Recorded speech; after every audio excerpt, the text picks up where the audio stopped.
She was standing over a dying man with a scalpel in her hand, blood soaking through her scrubs to the skin underneath, and the most decorated trauma surgeon in the hospitals was pressed against the wall behind her, unable to speak. The patient's neck was torn open. The monitors were screaming. 3 residents stood frozen at the door. Nobody moved because the woman holding that blade wasn't supposed to know how to use it. She was a nurse. A quiet, keep your head down, yes doctor, no doctor nurse, who had spent 5 years making sure nobody in that building looked at her twice. And right now, every single person in that trauma bay was staring. If you've never seen a story that makes you question everything you thought you knew about the quiet people, you're in the right place. Subscribe to this channel right now and hit that notification bell, because the stories we tell here don't let go of you easily. And while you're watching, drop a comment telling me what city or country you're watching from. I want to see how far this story travels. Now let's get into it. The morning that changed everything at Hargrove Memorial Hospital in Cascade Falls, Washington started the way most bad mornings do, quietly, without any warning at all. Emily Voss at 6:47 a.m., 13 minutes before her shift, the same way she always did. She parked her 10-year-old Civic in the staff lot at the far end, farthest from the entrance, and she walked across the wet asphalt with her head down and her badge already in her hand. It had rained overnight. The air smelled like pine and damp concrete, and the mountains to the east were still wrapped in low cloud. Emily didn't look at them. She had learned a long time ago not to look at things that made her feel something she couldn't afford to feel at work. She was 32 years old, 5'6", lean in a way that looked like discipline rather than genetics, with dark circles she never bothered to conceal, and a habit of scanning every room she entered before she said a word to anyone in it. Her hair was pulled back so tightly it looked almost military. Most of her colleagues had assumed at some point that she was just antisocial. A few of the newer nurses had tried to draw her out over coffee, asking where she went to nursing school, whether she had family nearby, why she'd moved to Cascade Falls. Emily had given short answers that didn't invite follow-up, and eventually people stopped asking. That was exactly how she wanted it. She clocked in, swapped her jacket for a set of Navy scrubs, and walked into the ICU to relieve the night nurse, a young man named Danny Park, who looked like he'd been awake for 40 hours straight. Bed 4 is restless. She pulled her IV twice overnight, Danny said, handing over the tablet without looking up. Bed 7 is stable, but his pressure's been drifting low since 3.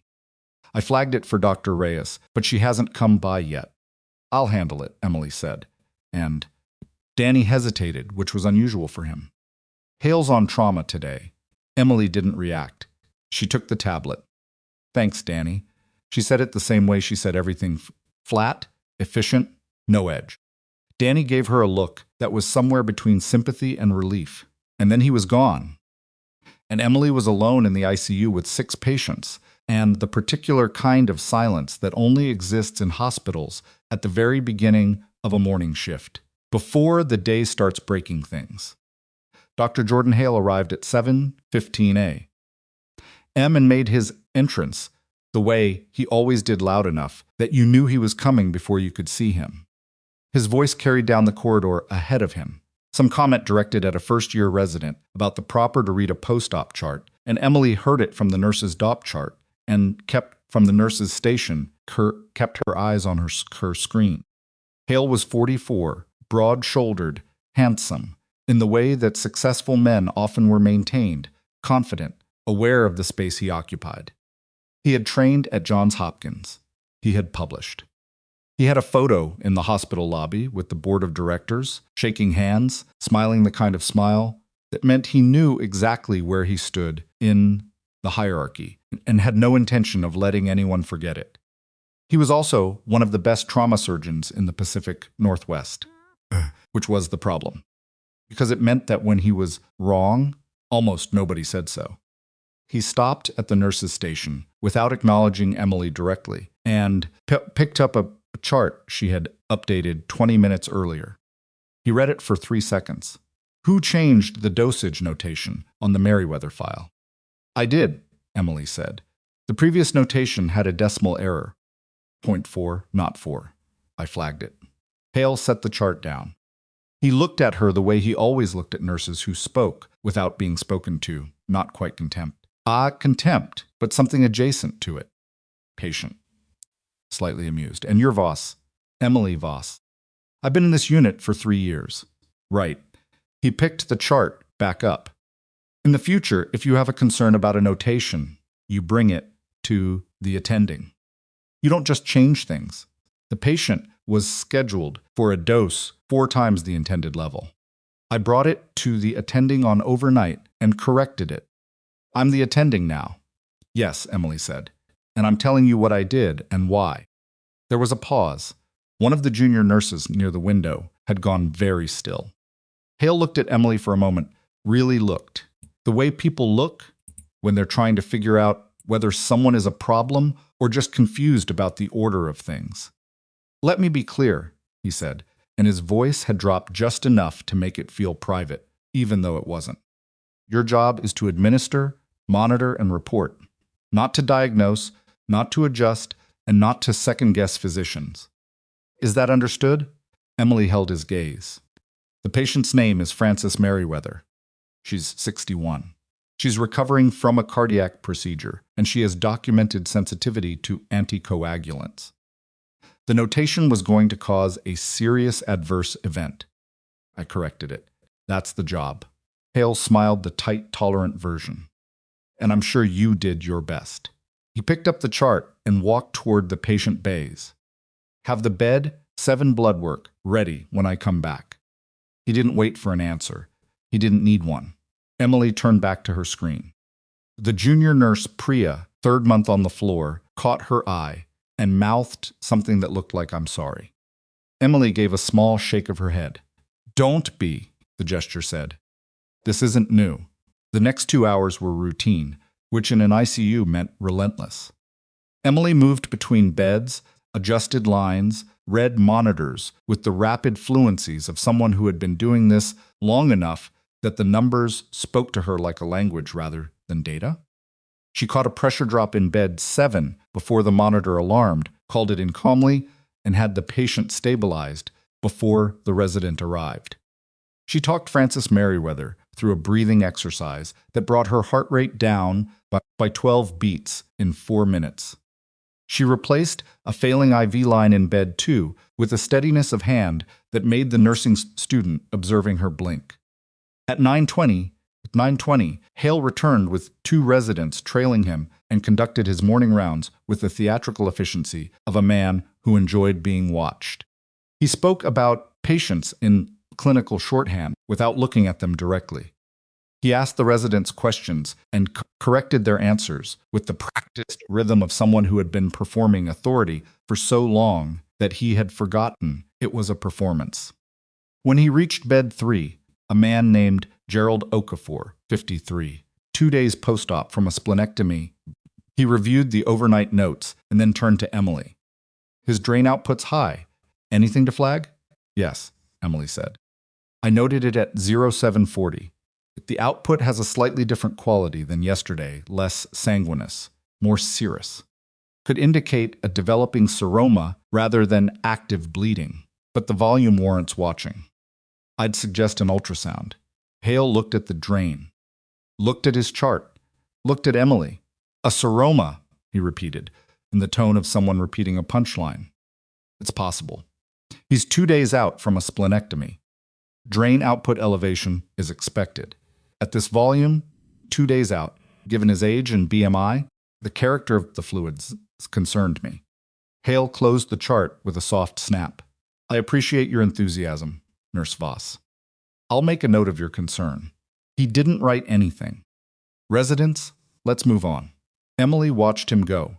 She pulled out her own notepad actual paper, spiral-bound, worn at the edges, and wrote the time, the observation, and her recommendation.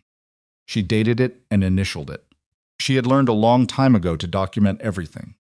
It was 11:08 a.m. when the call came in. Emily heard it the way you hear thunder. Before a storm, not the sound itself, but the change in pressure. The overhead paging system had a particular quality when a mass casualty event was incoming, something in the timing and the voices behind the words, and she had heard it enough times in enough different contexts to recognize it before her brain fully processed the words. All available trauma personnel to the emergency department. Code red. Mass casualty incoming. Repeat code red, mass casualty. The Ward 15 overpass bridge on Route 9 had partially collapsed during rush hour.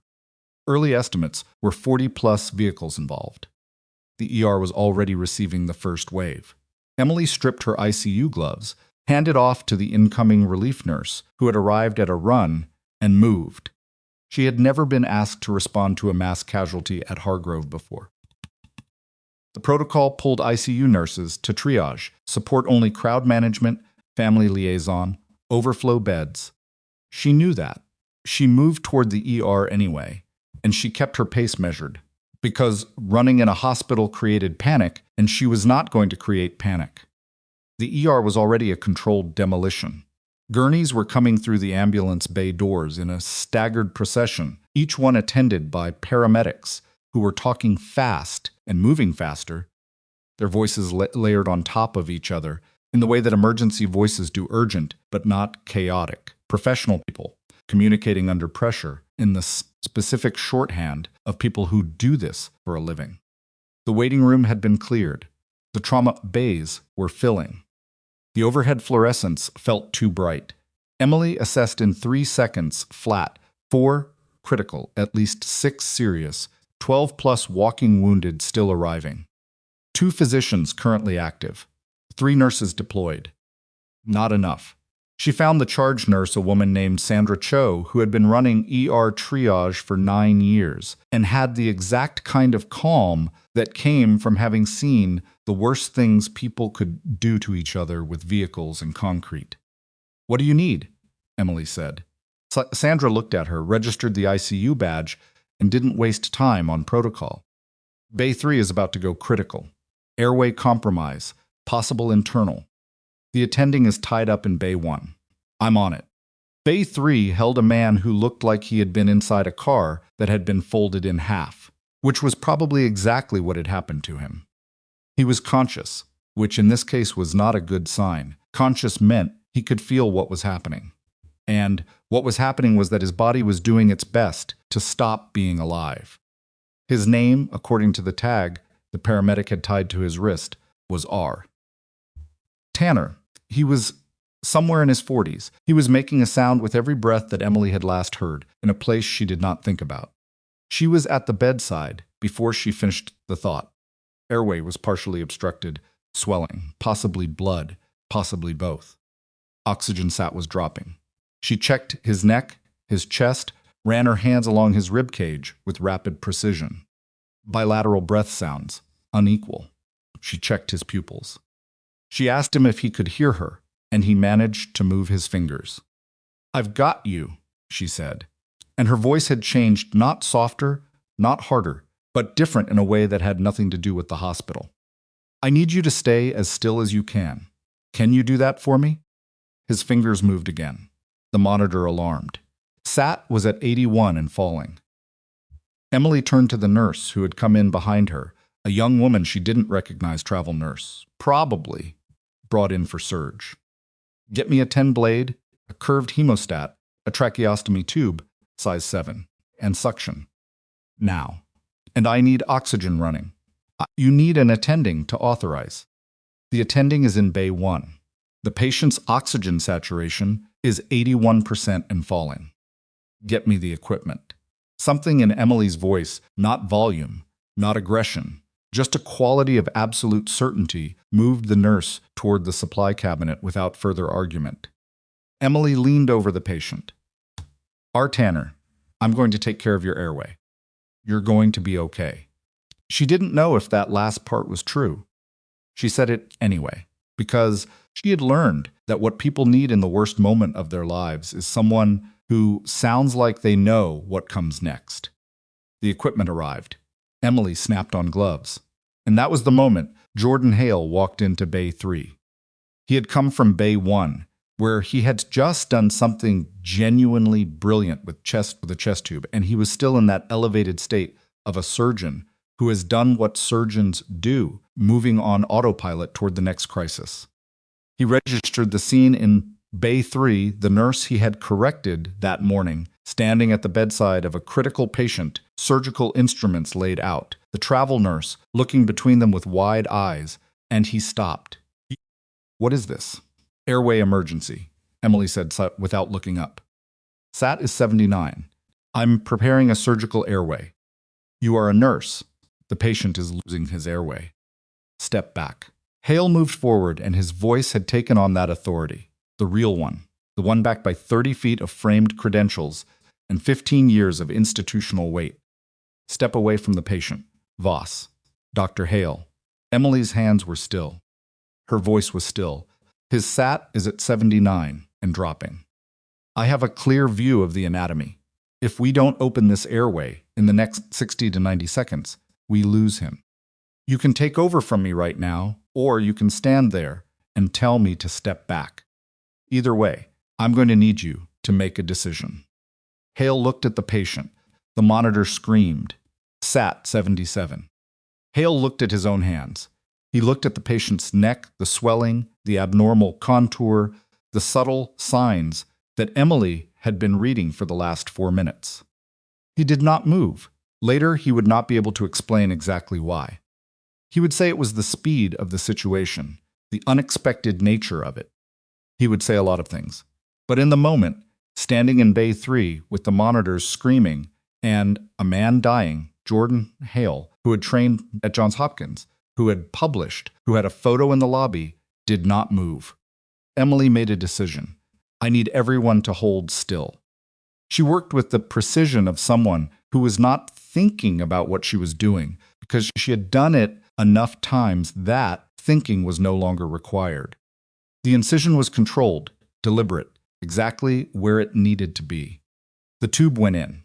She connected suction, cleared the obstruction, secured the airway, and connected oxygen in one continuous sequence of movements that took less time than it takes to describe them. The monitor alarm changed pitch. SAT 79, 81, 84, climbing. R. Tanner's chest rose and fell properly for the first time since he had arrived.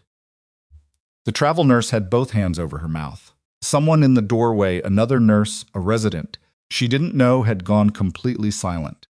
Emily stripped her gloves, dropped them in the biohazard bin, and turned to Hale. He'll need a trauma surgery consult immediately. There may be internal bleeding. I felt resistance in the right upper quadrant during my secondary assessment. His pressure has been labile since arrival. She pulled out her notepad. I documented the timeline. Hale stared at her. "Who are you?" he said. Not the way he'd said it that morning, the dismissive, mildly contemptuous. "I don't need to know your name" version. This was something else. Something that sounded, for the first time, like an actual question. Emily looked at him for one moment. Just one. "I'm the nurse," she said. "Bay 4 is crashing. You should go." She walked out of Bay 3 before he could find an answer. The next 3 hours were the kind of hours that only exist during disasters. Hours that compress and expand simultaneously, where time stops making linear sense, and the only measure that matters is patient by patient, problem by problem, what's in front of you right now.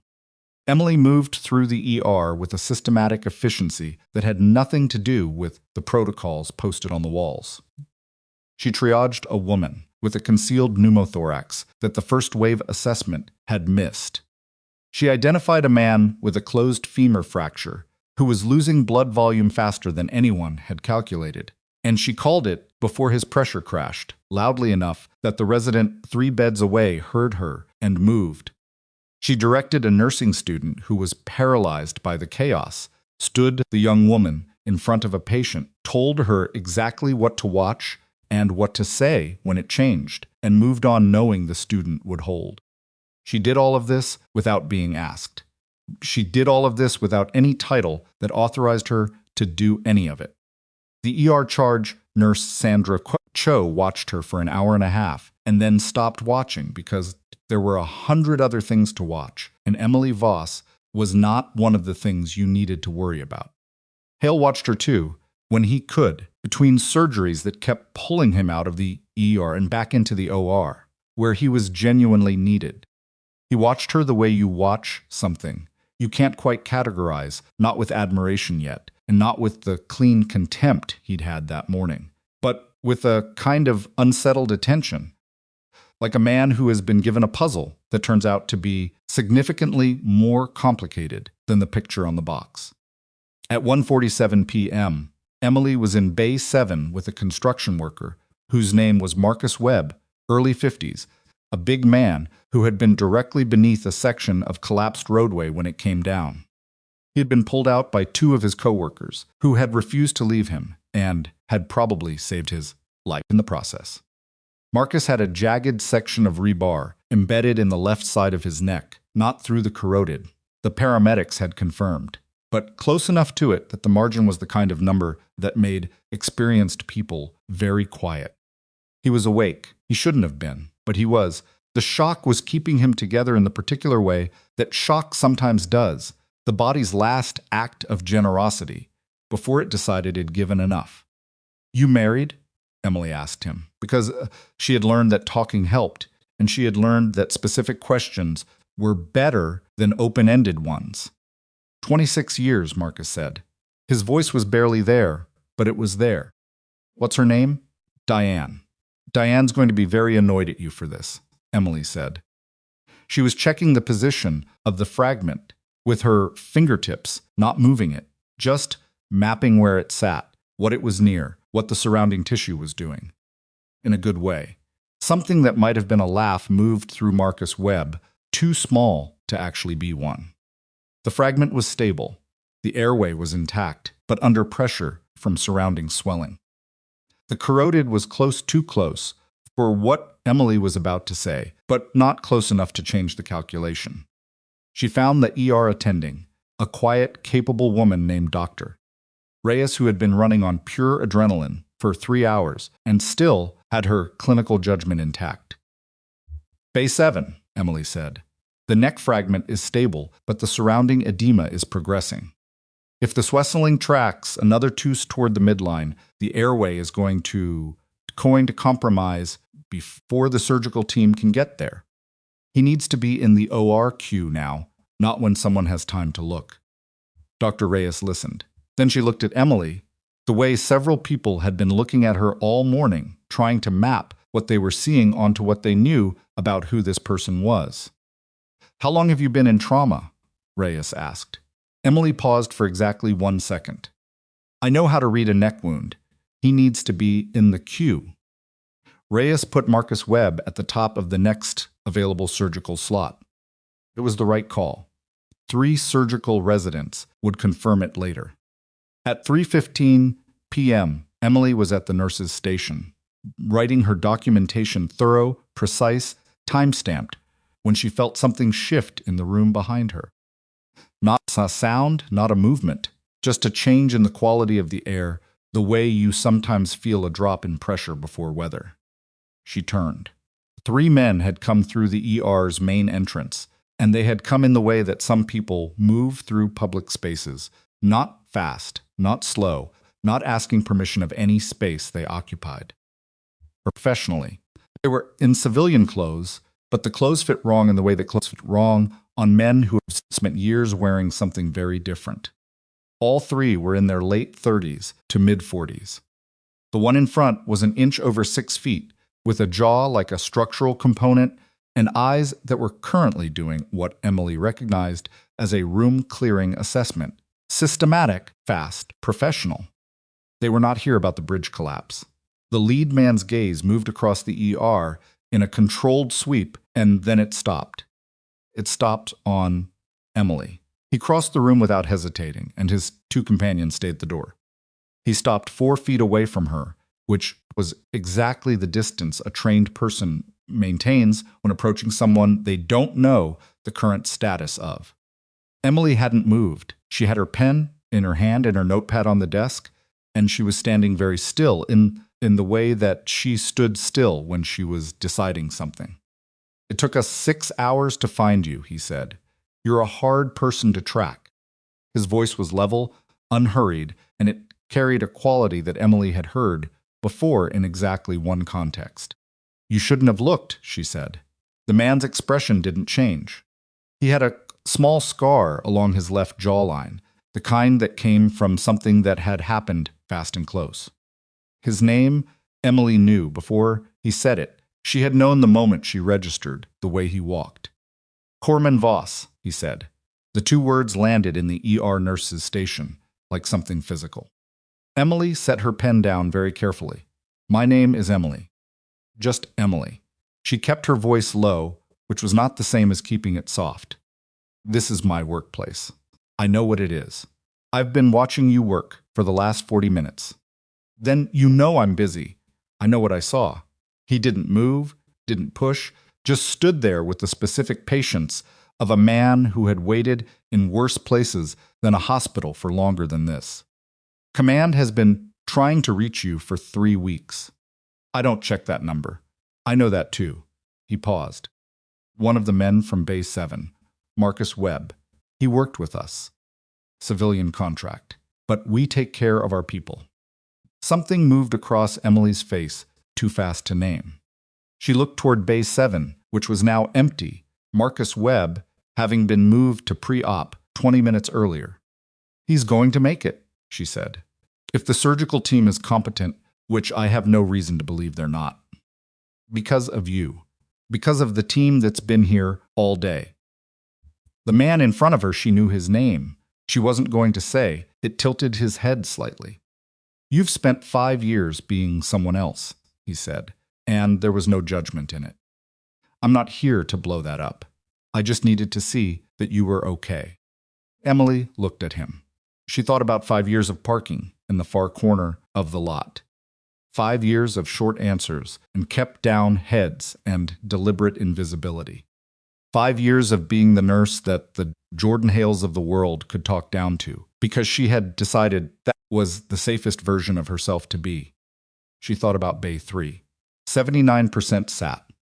A man dying while the surgeon who outranked everyone in the room stood 8 feet away and didn't move. "I'm fine," she said. "You don't look fine. You look like you've been carrying something for a long time."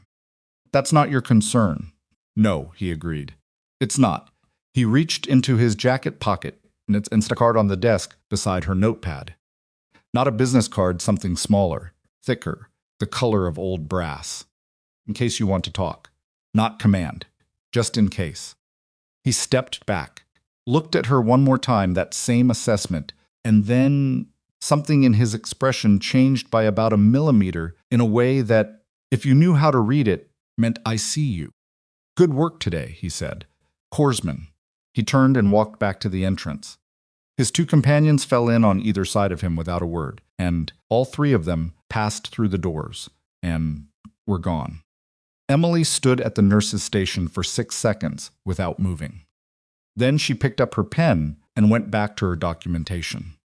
But her hand wasn't entirely steady, and she stopped after the first line and looked at the brass-colored object on the desk, small and solid and old, and she thought about the fact that she hadn't heard that word Corpsman in 5 years. And she had told herself that was fine. She had told herself the silence was a choice, and the choice was right. And the person those men were looking for didn't exist anymore in any meaningful way. She had told herself that every single day for 5 years. 40 minutes ago, a dying man's oxygen saturation had been at 77%, and Jordan Hale had been standing 8 feet away, unable to move, and Emily Voss had picked up a scalpel.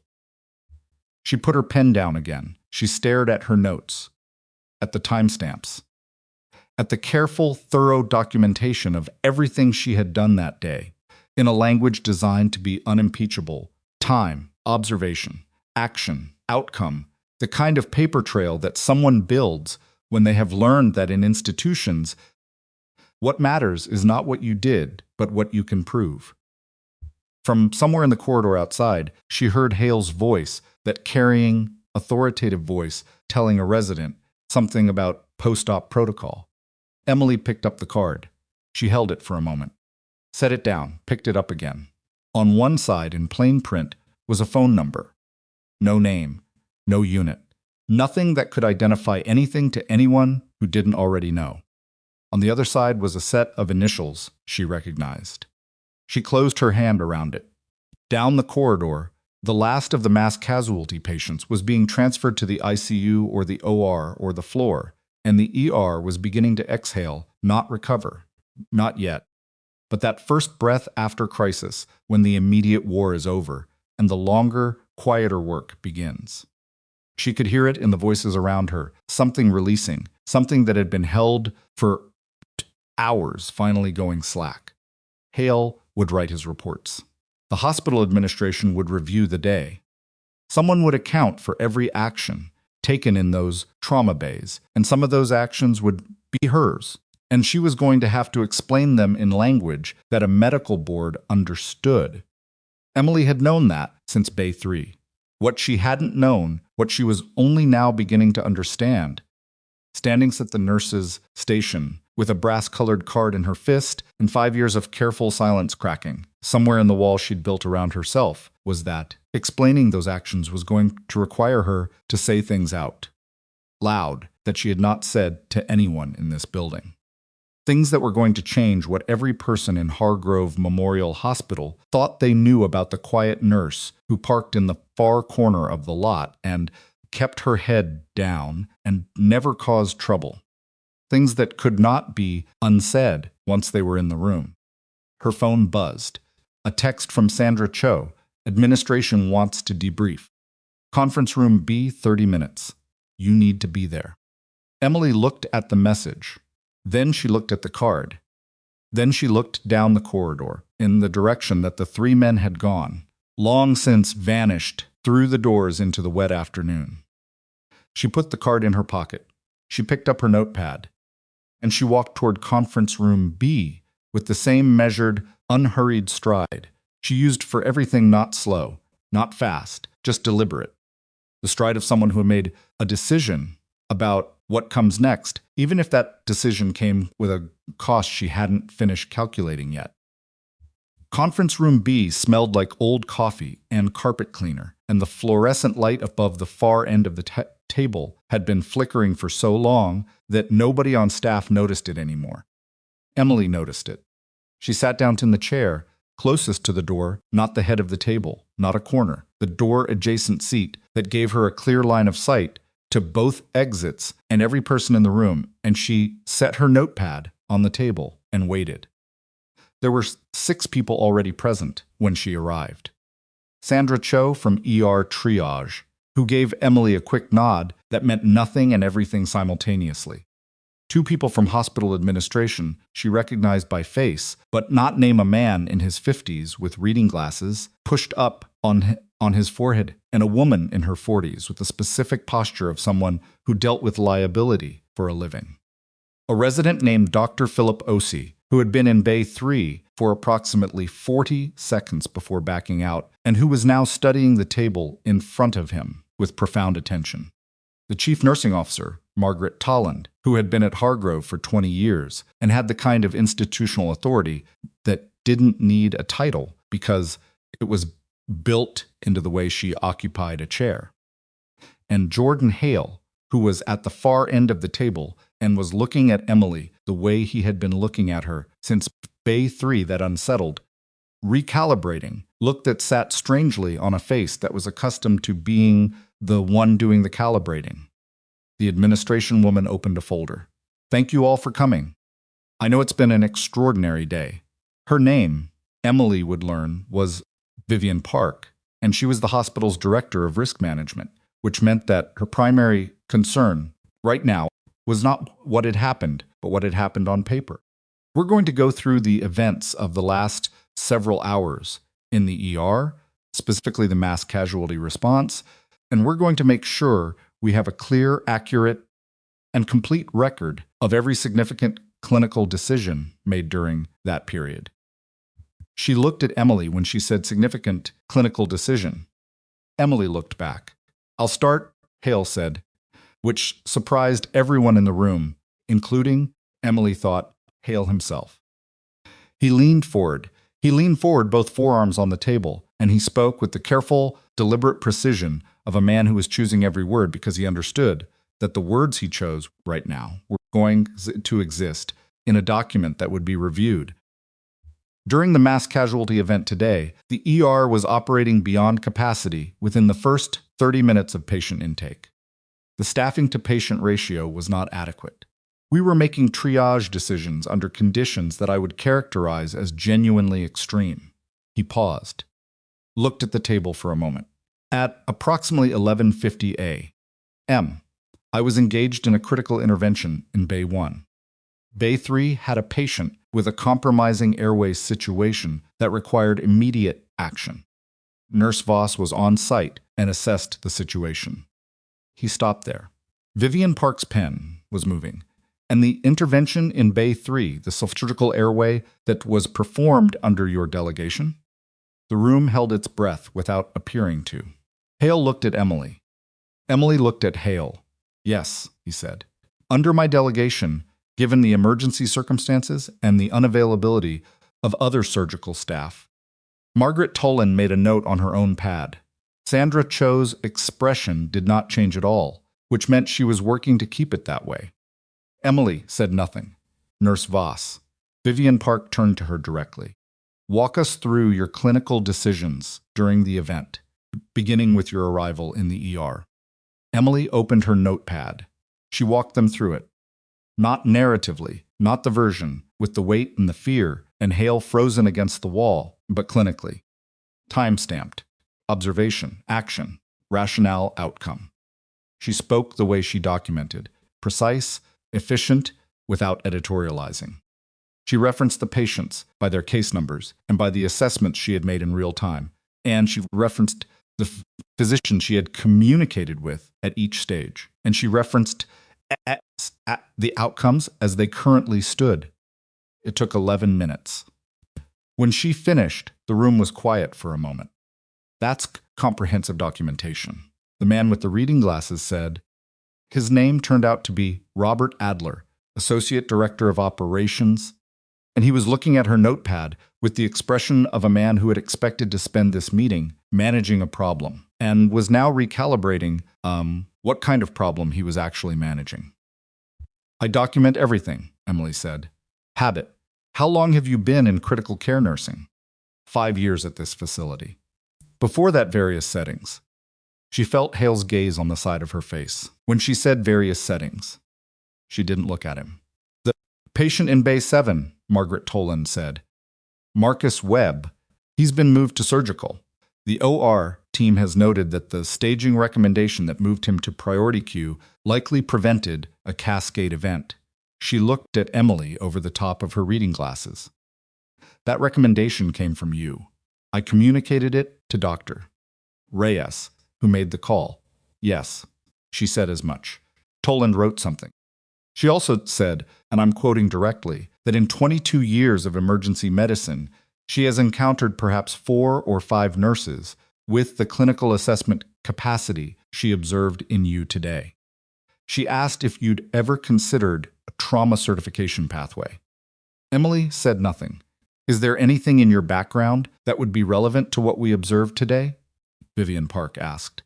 The question was careful. It was the question a risk management professional asks when they have a feeling and they want to give the person across the table an opportunity to get ahead of whatever is coming. Emily looked at the table for a moment. She thought about the card in her pocket, solid against her hip, through the fabric of her scrubs. She thought about the word Corpsman dropped into the ER like a stone into still water and the ripples it had made. My background is in my personnel file, Emily said. I'd encourage administration to review it. Vivian Park's pen stopped moving. Margaret Tolan looked up from her notepad. Your file lists a nursing degree from the University of Washington and 5 years of critical care experience at this facility, Park said slowly. Yes, Emily said. It does. Is there something that's not in the file? It wasn't a question. It was the space left for an answer. Emily said, I think this has been a productive debrief. I'm happy to answer any follow-up questions in writing. She closed her notepad. With respect, I've been on my feet for 9 hours, and I have 2 patients in the ICU who need a proper handoff review before I leave. She stood. Nobody stopped her, not even Hale, who watched her walk to the door with the expression of a man receiving information about himself that he wasn't sure he wanted. She did the handoff review. She was thorough. She checked on Francis Merriweather, whose anticoagulant levels were exactly where they should be because the decimal error had been caught and corrected that morning. She checked Gerald Okafor in bed 3, whose drain output had in fact been flagged for an ultrasound that afternoon by a surgical resident who had apparently picked up the thread Emily had dropped, and the ultrasound had shown exactly what Emily had suspected, a developing seroma now being managed conservatively. She made notes on both patients. Then she sat in the break room for 8 minutes, alone, and let herself be still. Her hands had been steady all day. They were steady now. That wasn't the problem. The problem was something smaller and harder to name, the feeling of a door she had very carefully kept closed for 5 years, having developed a crack she hadn't made and couldn't fully control. It was the word corpsman and the 3 men who had come through the ER doors with the specific posture of people who existed in a world that she had left. It was Hale saying under my delegation in that conference room, choosing to cover her instead of expose her, which she had not expected and didn't fully know what to do with. It was the ultrasound on Gerald Okafor, which was a small thing, a routine thing, but which represented someone in that hospital actually listening to what she had said. 5 years of not being listened to, and today, of all days, the walls had started to move. She stood up, picked up her bag, and left the break room. In the corridor outside, she almost walked directly into Hale. He had clearly been heading somewhere with purpose, and had either changed his mind or run out of somewhere to go, because he was standing in the middle of the hallway with his hands in the pockets of his white coat and an expression on his face that she had not seen on him before. He looked, for the first time since she'd known him, like a man who was uncertain about something. "Voss," he said. "Dr. Hale, I need a minute.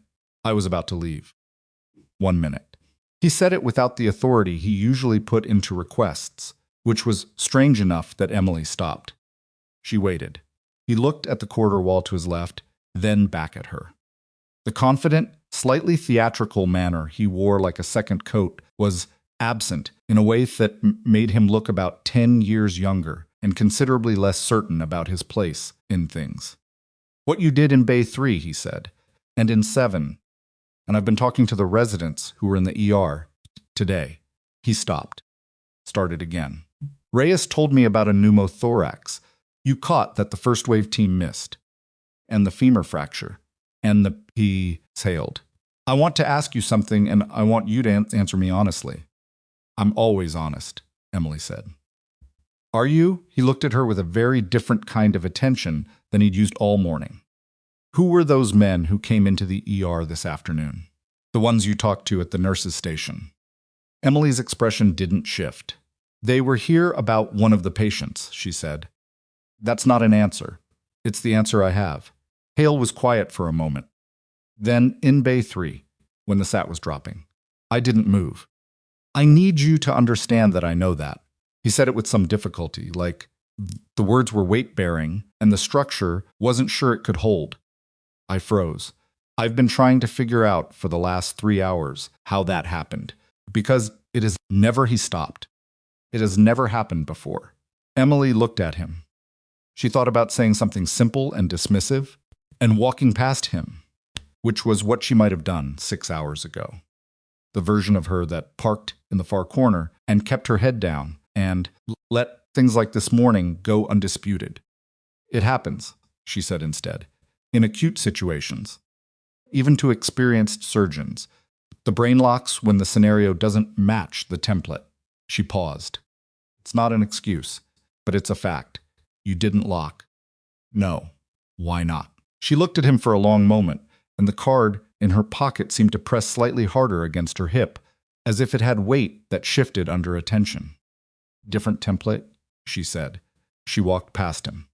He didn't follow. She didn't look back. She was in the parking lot, almost to her car, when her phone rang. Unknown number, not the same as the number on the card. She checked and she almost let it go.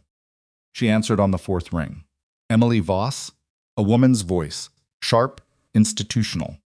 "Yes, this is Karen Aldridge, Hargrove Memorial Hospital Administration. I'm sorry to call after hours. Do you have a moment?" Emily stopped walking. "What is this about?" "We've been made aware of a credential review question regarding the events today in the emergency department." A pause that had been professionally smoothed but was still a pause. "We understand that there may be aspects of your clinical background that weren't fully disclosed at the time of your hire." The night air was cold. Emily could see her car 30 feet away. "I see," she said. This isn't a punitive call, Ms. Voss. We want to understand the full picture, and we want to give you the opportunity to provide context before any formal review process begins. Can you come in tomorrow morning? 8 o'clock. Emily thought about the notepad in her bag, the timestamps, the documentation, the fact that she had told them to look at her file and they had looked and apparently found more questions than answers. "Yes," she said. 8 o'clock. She hung up. She stood in the parking lot for a moment, the phone still in her hand, the night around her smelling like rain and pine and something cold coming in off the mountains. Somewhere in the hospital behind her, Marcus Webb was in surgical, and Francis Merriweather's blood levels were exactly right, and Gerald Okafor's seroma was being managed, and the construction worker from Bay 3, whose first name she still didn't know, was breathing through a tube she had placed in a sequence of movements that had taken less time than most people take to pour a glass of water. She had saved lives today. Multiple, definitively. She had documentation to prove it. She also had, apparently, a credential review beginning at 8 o'clock in the morning. She got in her car. She sat with her hands on the wheel and the engine off for 60 seconds, which was not something she usually allowed herself, and then she started the car and drove home. Her apartment was a one-bedroom on the third floor of a building that had been designed for functionality rather than character, with a view of the parking structure across the street and a kitchen she used primarily for coffee. She had lived there for 4 years, and the walls were nearly bare. Not the bareness of someone who hadn't moved in yet. The deliberate bareness of someone who had decided not to accumulate things that would need to be explained. She made coffee. She stood at the kitchen counter and drank it and thought about the morning briefing at 8 o'clock with whatever version of hospital administration had decided that today's events required escalation. And she thought about whether escalation was going to end with her license reviewed, her position questioned, or something worse. She thought about Vivian Park's pen stopping when Emily said her file should be reviewed. She opened her laptop. She looked at her nursing license documentation. She looked at her employment record at Hargrove. Both were accurate as far as they went, which was the problem. They went as far as her first day of nursing school at UW, and they said nothing at all about the 7 years before that. She closed the laptop. She picked up the card from her pocket and looked at it again. The initials on the back, the phone number on the front. She turned it over twice, then set it on the counter next to her coffee mug and looked at it the way you look at a decision you're not ready to make. Her phone buzzed. A text from a number she recognized, Sandra Cho. "You should know that Hale put something in writing tonight. Sent it to Toland and to Risk. I don't know what's in it. Thought you should know it exists." Emily read the message twice. She typed back, "Thank you." She stared at the ceiling for a while after that. Then she called a number she had not dialed in 5 years, from memory, because she had never deleted it and never needed to look it up. It rang 3 times. "I was wondering if you'd call," said the voice on the other end. The man from the ER, the one whose name she still hadn't said out loud. "I need to know how much you saw," Emily said. "Enough." That's not specific. I saw you work a surgical airway on a man who was 90 seconds from death. I saw you identify 3 critical cases that the ER team had underassessed. I saw a trauma surgeon freeze and a nurse take command of a situation that would have broken most people. A pause. I also saw the look on your face when I said, Corpsman. And I saw what you did with it. What did I do with it? You put it away. Kept working. Another pause. That's what I always respected about you. Emily was quiet for a moment. They're doing a credential review, she said. I figured they might. If they dig into my file, they'll find gaps.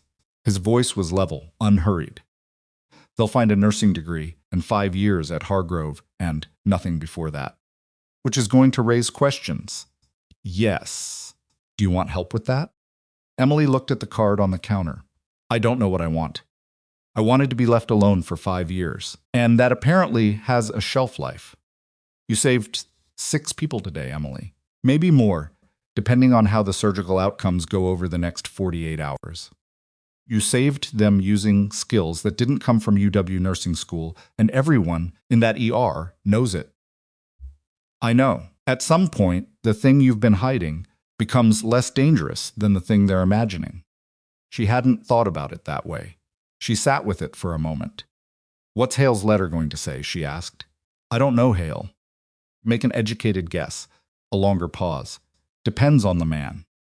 If he's small, it's going to say you exceeded your scope and he's filing a formal concern.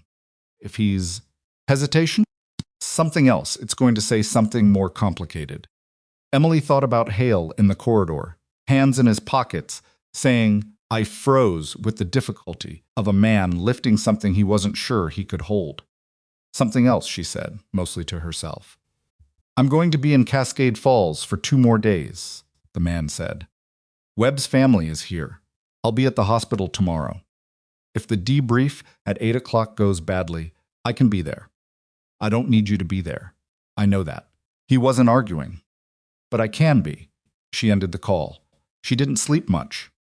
She lay on her back in the dark and ran through every clinical decision she had made that day with the kind of systematic review that her brain performed automatically after high-intensity situations, not regret, not pride, just analysis. What she had seen, what she had known, what she had done with the knowing.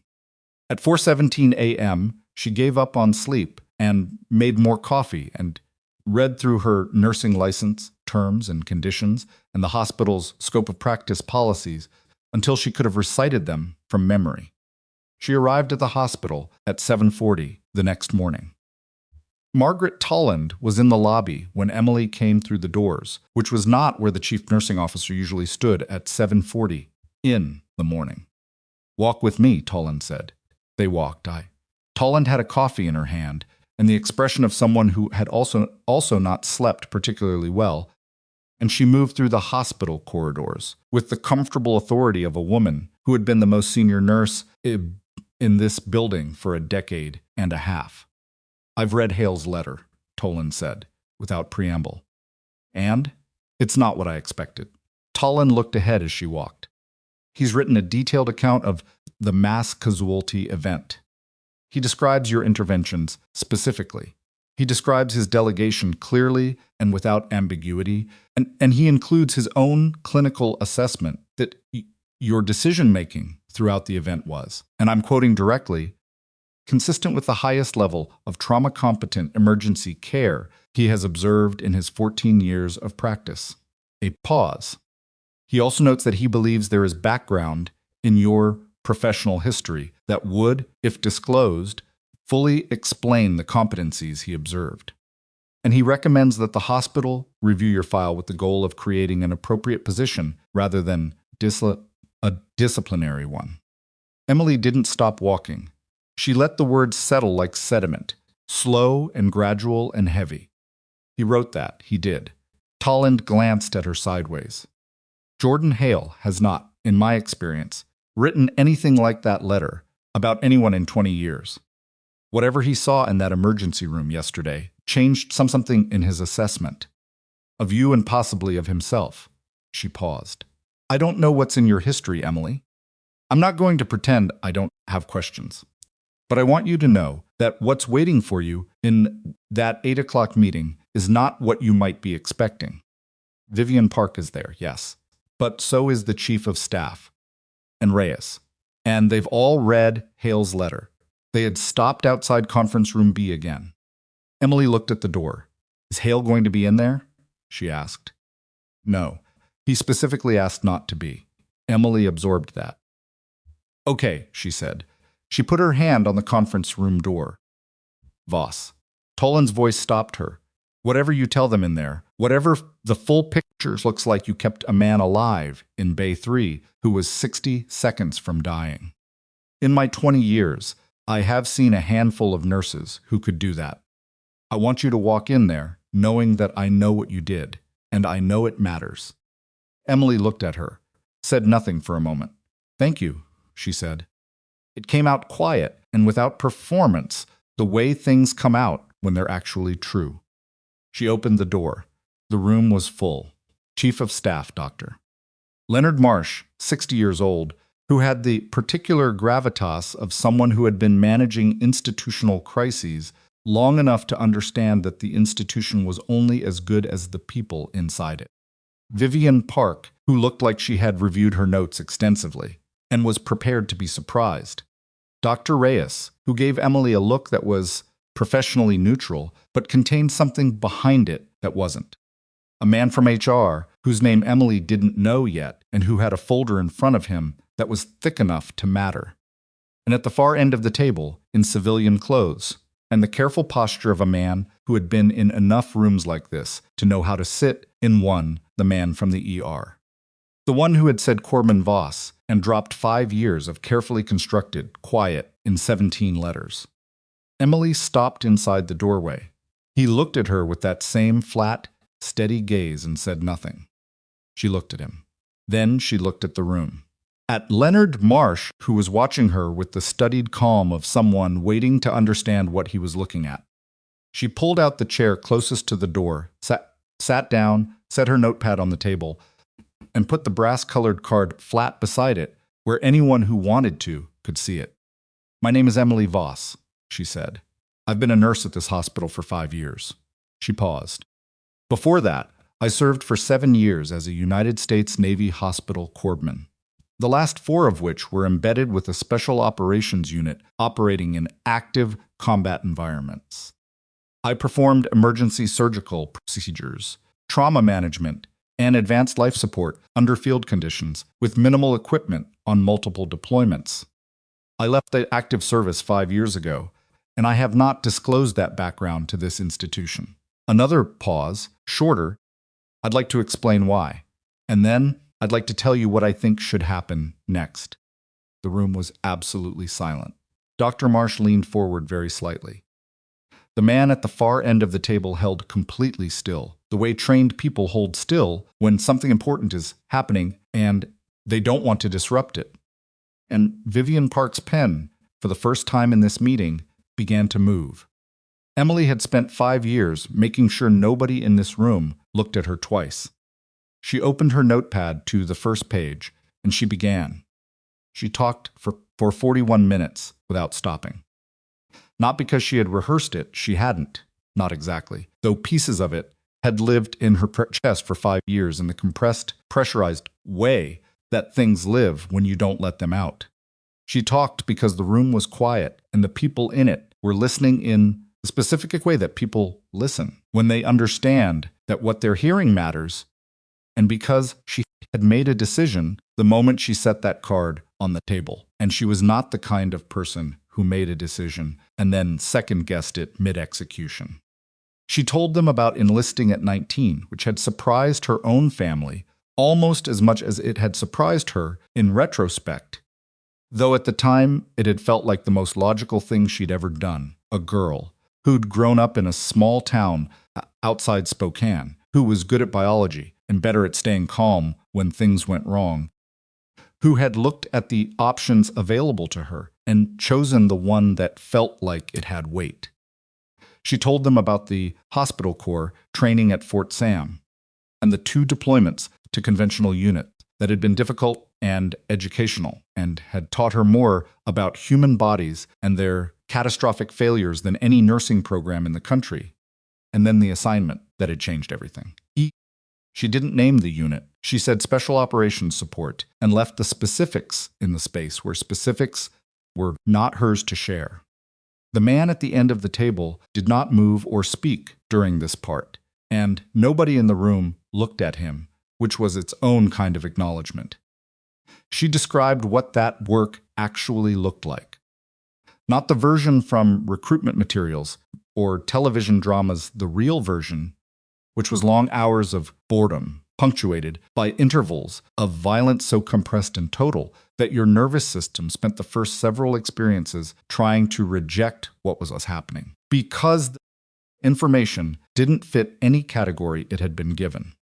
She described performing a needle decompression on a soldier whose lung had collapsed in the back of a vehicle, moving at speed through contested territory, doing it by feel in the dark because the interior light would have made them a target. She described a field tracheotomy with equipment that had been improvised from what was available on a man who would not have survived the 40 minutes it would have taken to reach a surgical facility. She described the thing that nobody talked about, which was the hours afterward, the way your hands shook when the adrenaline metabolized, the way you went over every decision, not because you doubted it, but because your brain needed to process. And there was no therapist available in a forward operating base at 2 in the morning. She described leaving. That part was shorter. The discharge had been honorable. The reasons she had listed were a shoulder injury that was real and had required surgery and had healed correctly, but had provided a door she'd chosen to walk through. The real reason, she said, looking at Dr. Marsh rather than anyone else, because Marsh had the face of a man who would accept a complicated truth, was that she had reached the end of what she could absorb without losing something she needed to keep. She had performed a procedure on a 23-year-old who had not made it, and she had known during the procedure that he was not going to make it, and she had done everything correctly anyway, and he had died correctly. And she had decided that night that she was done. She had chosen nursing because she was already trained and because it let her keep doing the thing she was built for, keeping people alive in conditions where the dying was not quite so young or quite so preventable. She had not disclosed her military background because she had not wanted to answer questions about it, and because the version of herself she had been when she left active service was not the version she intended to be, and because the simplest way to become someone new was to let the old records stay in their boxes. That, she said, is what's in my history. The conference room was quiet for a long moment. Dr. Marsh took off his reading glasses and set them on the table. He was 60 years old, and he had the kind of face that had absorbed a great many difficult things over the years and had developed the musculature for it. The credential gap, he said. Nursing school directly from high school, per your file. I enrolled at UW after my discharge. Accelerated program. My military training allowed exemption from several prerequisite courses. She paused. That's documented. It simply wasn't volunteered. The procedures you performed yesterday, the surgical airway, the triage assessments, were within the scope of what I was trained to do and what Dr. Hale delegated during an emergency event. She said it cleanly, without defensiveness. I documented the delegation. I documented the timeline. I documented the clinical rationale for every decision. Vivian Park looked up from her notes. The skills you're describing, needle decompression, field surgical airway, advanced hemorrhage control, these aren't part of any standard nursing curriculum. In terms of liability, in terms of patient outcomes, Doctor, Rhea said, which was the first time she'd spoken, and she said it quietly but with a clarity that made Park stop. 6 are alive today who would not be if those skills hadn't been in that emergency room. She looked at Park steadily. I want that to be part of whatever conversation we're having about liability. Park didn't answer immediately.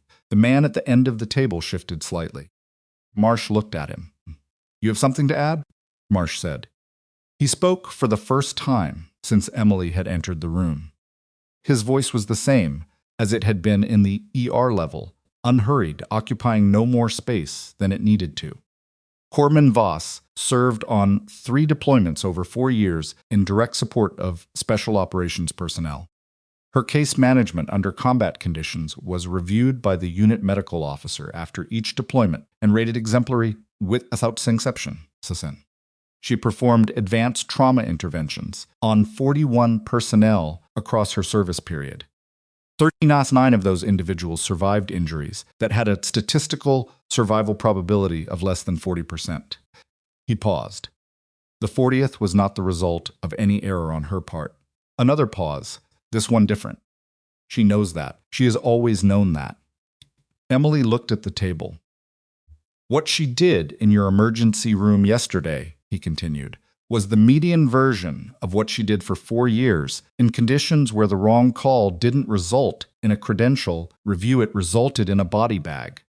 What you are looking at is not a liability. What you are looking at is the most capable emergency trauma clinician in this building who has spent 5 years pretending to be something smaller than she is because she needed the quiet. He stopped. That's all I have. Marsh looked at Emily. Is that accurate? The numbers he gave, Emily said yes. The characterization, she paused. I wasn't pretending. I was recovering. There's a difference. Marsh nodded slowly. That was apparently enough for him. The meeting broke at 9:40. No resolution was announced.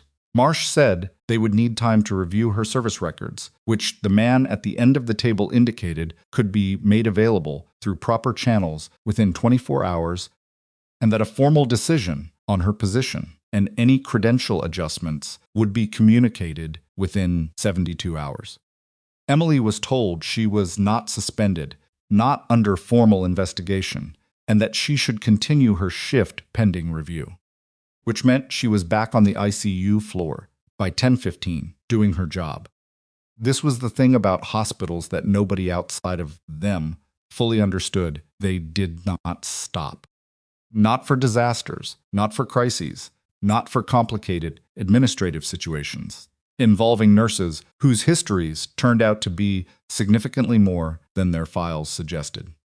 The patients in beds 1 through 6 did not care about the credential review or the man from the end of the table or the card with the initials on the back. Frances Merriweather needed her morning vitals and her breathing exercises and someone to talk to her in the particular way that patients needed, matter-of-fact but human, efficient but present. Gerald Okafor needed his drain output charted and his wound site assessed and someone to answer his questions about his recovery timeline with enough accuracy to be reassuring and enough honesty to be credible. Emily did these things. She did them the way she always did them, which was thoroughly and without fanfare, and the morning passed the way hospital mornings passed in the particular timeless rhythm of care, one patient at a time. The outside world bracketed by the demands of the immediate. But the ward was different. She felt it in the way the junior nurses moved around her, not deferential, not awkward, but aware. The awareness of people who had heard something and were still processing it. Priya, the 3rd-month resident, who had mouthed "I'm sorry" yesterday morning, came to Emily with a question about a medication interaction at 11A. And she asked it straight. Without the apologetic preamble she usually put in front of questions directed upward in the hierarchy, and she listened to the answer with an attention that was new. At noon, Sandra Cho appeared in the ICU doorway. "You have a visitor," she said. "Not official. I can send him away." "Who?" "Webb's wife. She's been here since this morning. She wants to talk to whoever." Sandra paused, choosing her words. She was told there was a nurse who flagged Marcus's priority status yesterday. Emily set down the chart she was holding. "I'll go." Diane Webb was 51 years old, a compact woman with gray at her temples and the particular look of someone who had been managing terror for the past 18 hours on minimal sleep and institutional coffee.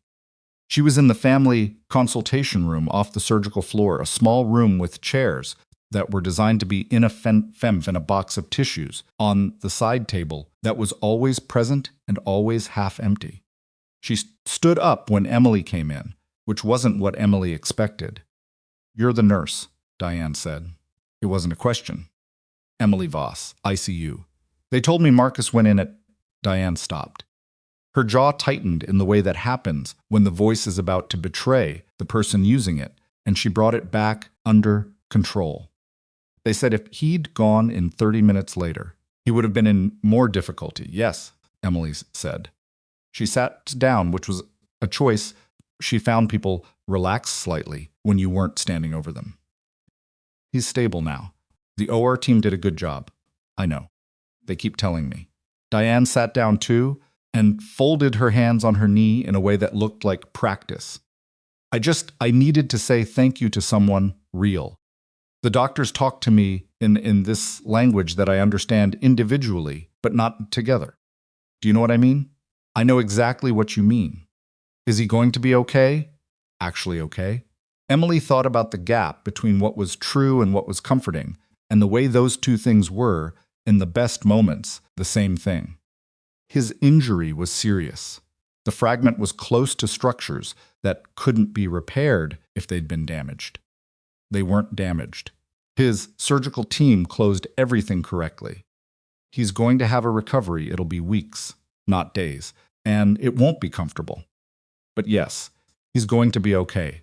Diane pressed her lips together and nodded several times rapidly, the way people nod when they're trying to absorb something they've needed to hear for hours. "His crew," Diane said. "There were some men here this morning. Friends of his," he said, "from an old job." She looked at Emily. "Do you know them?" Emily paused for exactly one beat. "I met them briefly yesterday." Diane seemed to accept that. "They're good men," she said, with the simplicity of someone who had learned to assess people quickly and trusted her own assessment. Marcus worked with a lot of people over the years. Some of them you can tell. She looked at her hands. "Thank you, Ms. Voss. I mean it." Emily walked back to the ICU and let herself feel that, for approximately 30 seconds, the specific weight of it, the woman with the gray at her temples and the folded hands saying, "Thank you for something that was real and mattered," and then she picked up the next chart and kept moving, because that was the job. And the job was the thing she had, and it was enough. It was enough until 2:18 p.m., when everything broke open again. The call came through the hospital-wide PA, in the particular tone that Emily had been hearing since yesterday, and had not yet stopped reading correctly, not the mass casualty tone. Something different. Something that landed in the specific frequency of internal emergency, rather than external plus influx. "All available clinical staff, report to emergency department. Code yellow, internal incident. Repeat code yellow." Code yellow at Hargrove meant a facility emergency, not incoming patients, but something happening within the building itself. A contained threat, a security situation, an internal event that required controlled response rather than the wide-open surge of a mass casualty. Emily handed off to the floor. Nurse moved. She made it to the ER in 3 minutes. What she found was an emergency room that had been operating on yesterday's adrenaline and today's exhaustion, and somewhere in that fatigue-frayed afternoon had made an error. Not one person's error, the institutional kind, the kind that happens when a system is overstretched and the redundancies fail simultaneously. A patient in Bay 2 was coding. The patient was a 67-year-old man named Theodore Brask, who had been admitted overnight following a cardiac event, who was supposed to be on a monitored bed with a specific medication protocol that had been updated during yesterday's chaos, and the update had not fully transferred through the system when the night team had handed off to the morning team. The medication discrepancy had been small, the kind of small that looks like a clerical artifact rather than a clinical threat, and it had compounded over 8 hours until at 2:14 p.m. Theodore Brask had gone into ventricular fibrillation, while his nurse was 3 bays away dealing with something else. The crash team was there when Emily arrived. Compressions were in progress. The defibrillator was charging. Hale was not in the ER, he was in surgery, and the attending on duty was Dr. Yusuf Anand, a capable internist who was not a cardiologist and was managing the code with the competent anxiety of a physician running slightly outside his deepest expertise. Emily assessed the situation in the time it took her to cross the bay. "How long down?" she said. 4 minutes, the crash nurse said. "Rhythm?" "VFib. We've shocked twice. No conversion." Emily looked at the monitor, at the rhythm, at the medication chart on the bedside tablet that someone had already pulled. Her eyes went to the overnight protocol, the updated order, the discrepancy that had accumulated over 8 hours into this. "He's been over-anticoagulated," she said, "since this morning. Check the evening update. The INR target was changed, and the morning dose wasn't adjusted." Anand was beside her, in 2 steps. He looked at the chart. His expression shifted. "He's over-anticoagulated, and in VFib," Emily said. "You've got compounding factors here. The defibrillation isn't converting because the myocardial environment. I need 4 cycles CPR. I need amiodarone push, and I need someone to run me the coagulation panel right now," Anand said, which was the right call, fast and clean. A physician absorbing new information and adapting without ego. Emily moved to the medication cabinet and was already pulling what Anand had called for before he finished the sentence.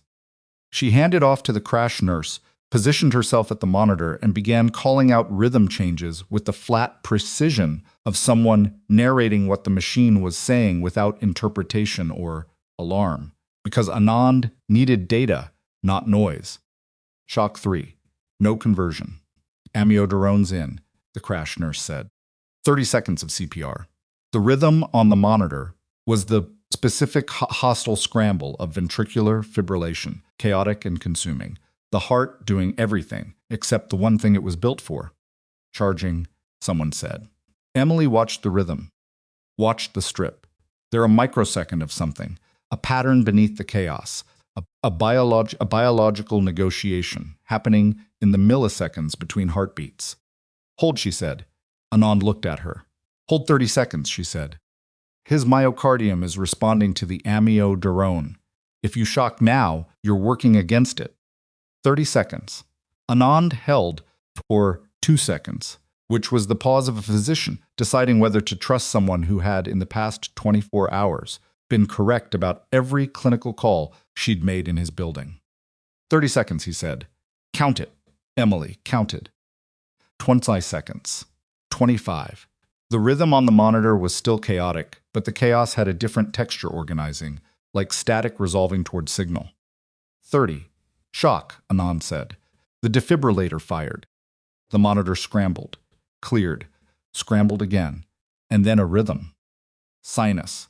Imperfect, too fast, with a bundle branch pattern that was going to need cardiology within the hour, but sinus.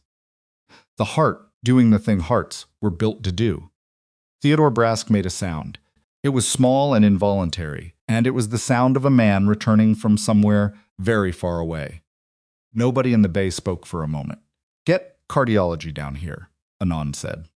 His voice was steady, but his hands were on the bed rail, and he was holding it the way people hold things when they need something solid. He looked at Emily, the medication flag. "You caught that on intake." "I caught it in 4 seconds on the chart.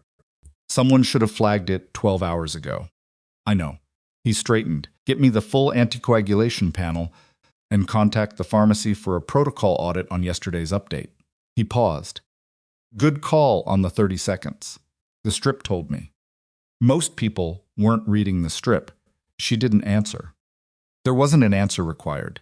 The pharmacy audit took 40 minutes and confirmed what Emily had identified.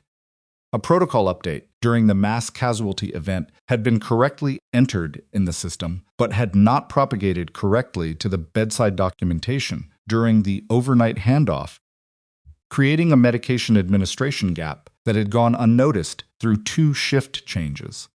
Theodore Brask had received a morning dose calibrated against the old protocol, while technically being managed under the new one, and then the resulting over-anticoagulation had created the myocardial environment that, combined with his existing cardiac vulnerability, had produced the code. It was a systems failure. Not one person's fault, exactly. And also, as these things always were, everyone's fault to some degree, the aggregated small failures of a system operating beyond its designed parameters. Emily wrote up the timeline and handed it to Anand. She included the timestamp of her observation during the code and the clinical rationale for the 30-second hold. She included the medication chart data. She included a note that the pharmacy audit should be reviewed by the Patient Safety Committee, and that the protocol propagation process needed examination. She signed it. She had been signing things like this for the last 2 days. Documentation that said, plainly and without editorializing, what she had seen and what she had done and why. Building the record, the way she had built records, in places where the stakes were different, but the principle was the same. If you can't show that you knew what you were doing, nobody's going to believe you did. Margaret Tolan found her at the nurse's station at 4 o'clock. The Brask incident report, Tolan said. I submitted it to Anand. I've read it. Tolan set a printed copy on the desk between them, which meant she had done more than read it. She had printed it, which was what Margaret Tolan did with documents she intended to take somewhere. The 30-second hold on the defibrillation. You made that call over an attending's standing order. I made a recommendation. Dr. Anand held the order. On your recommendation? Yes. Tolan looked at her for a long moment. The cardiologist's postcode assessment says the 30-second delay was likely the difference between conversion and continued refractory arrhythmia. She tapped the printed report. This is the second time in 24 hours that your clinical judgment has been the determining factor in a patient's survival. Emily said nothing. I've also received a complaint, Tolan said. The air in the nurse's station changed slightly. About? It was submitted this afternoon from a family member of one of the mass casualty patients from yesterday. Tolan's expression was careful. They claimed that a nurse exceeded her scope of practice during the emergency event and placed their family member in danger by performing a procedure outside her authority. They're threatening to file with the state nursing board. Emily absorbed this. She thought about Bay 3, about the scalpel. About 77% sat, and the surgeon who had not moved. Who filed it? She said. I can't tell you that. Is there a patient name attached? Toland paused. The patient is listed as having been in Bay 3. The construction worker. The one whose first name, Emily, Dill didn't know, who had an airway obstruction and a SAT of 77, and who was alive right now, because she had picked up a blade. He's alive, Emily said. I know that. The complaint is being reviewed, along with everything else. Tolan looked at her directly. I want you to understand what's happening here. On one side of the ledger, you have Hale's letter, Reyes's testimony, Anand's incident report, and the documented outcomes of 6 patients.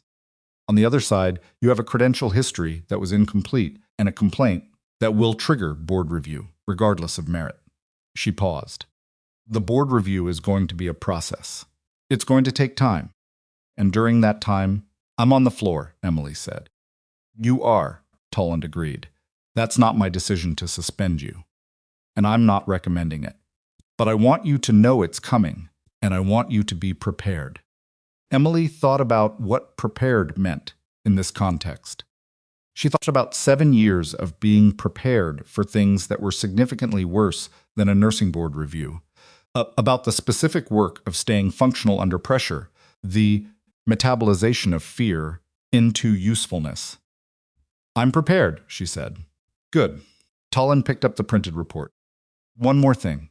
The complaint was filed at 2:50 p.m. today. She looked at Emily over the top of it. Hale submitted an addendum to his letter at 3:10 p.m., specifically addressing the Bay 3 intervention with additional clinical detail and a formal statement of delegated authority. He apparently found out about the complaint and wrote the addendum within 20 minutes. Emily said nothing. I'm simply giving you information. Tolan said. What you do with it is your business. She left. Emily stood at the nurse's station and thought about Jordan Hale, the man who had mocked her dosage correction that morning, who had frozen in Bay 3, who had said, professionally, who had said under my delegation in the conference room, and then written a letter that the chief nursing officer was now printing and carrying, writing an addendum within 20 minutes of learning that someone was trying to take her license. The imperfect, complicated, baffling reality of people. She was still standing there when her phone buzzed. Unknown number, different from the previous ones, she answered. Ms. Voss. A voice she didn't recognize, professional, precise, with the particular dryness of someone who operated in formal, institutional environments. My name is Commander Patricia Delgado, Naval Medical Command, Pacific Fleet. I've been asked to contact you regarding your service record and a request from Hargrove Memorial Hospital for verification of your military clinical credentials. Emily said, I wasn't aware that request had been submitted. It was submitted this morning, Commander Delgado said, via Dr. Leonard Marsh. We've been expediting given the circumstances. A brief pause. Ms. Voss, your record is significant. Your field performance evaluations, your clinical logs, your commendations. The procedures documented in your service jacket represent a level of operational medical competence that we rarely see outside of active duty assignment. Another pause. We've received a separate inquiry today from an attorney representing a patient family, requesting your service records as part of a potential civil complaint. We're required to notify you of that request. Emily's hand tightened on the phone. Who filed the civil inquiry? She said. The filing names the attorney as representing the family of a Mr. Devin Hatch, a patient from yesterday's emergency event. Bay 3. First name Devin. She had not known that either. The attorney's name, Commander Delgado continued, is listed as Sutton W. L. The filing was made at 3:45 p.m. today, which was 55 minutes after the nursing board complaint, which meant someone had filed both in sequence in the space of an afternoon, using a patient who was alive because Emily had saved him. Is there anything else? Emily said. One thing. Delgado's voice shifted by approximately 2 degrees toward something that wasn't quite personal but wasn't purely institutional either. Your record indicates that you performed an emergency cricothyrotomy on a lance corporal named R. Barlow during a vehicle ambush in your 3rd deployment.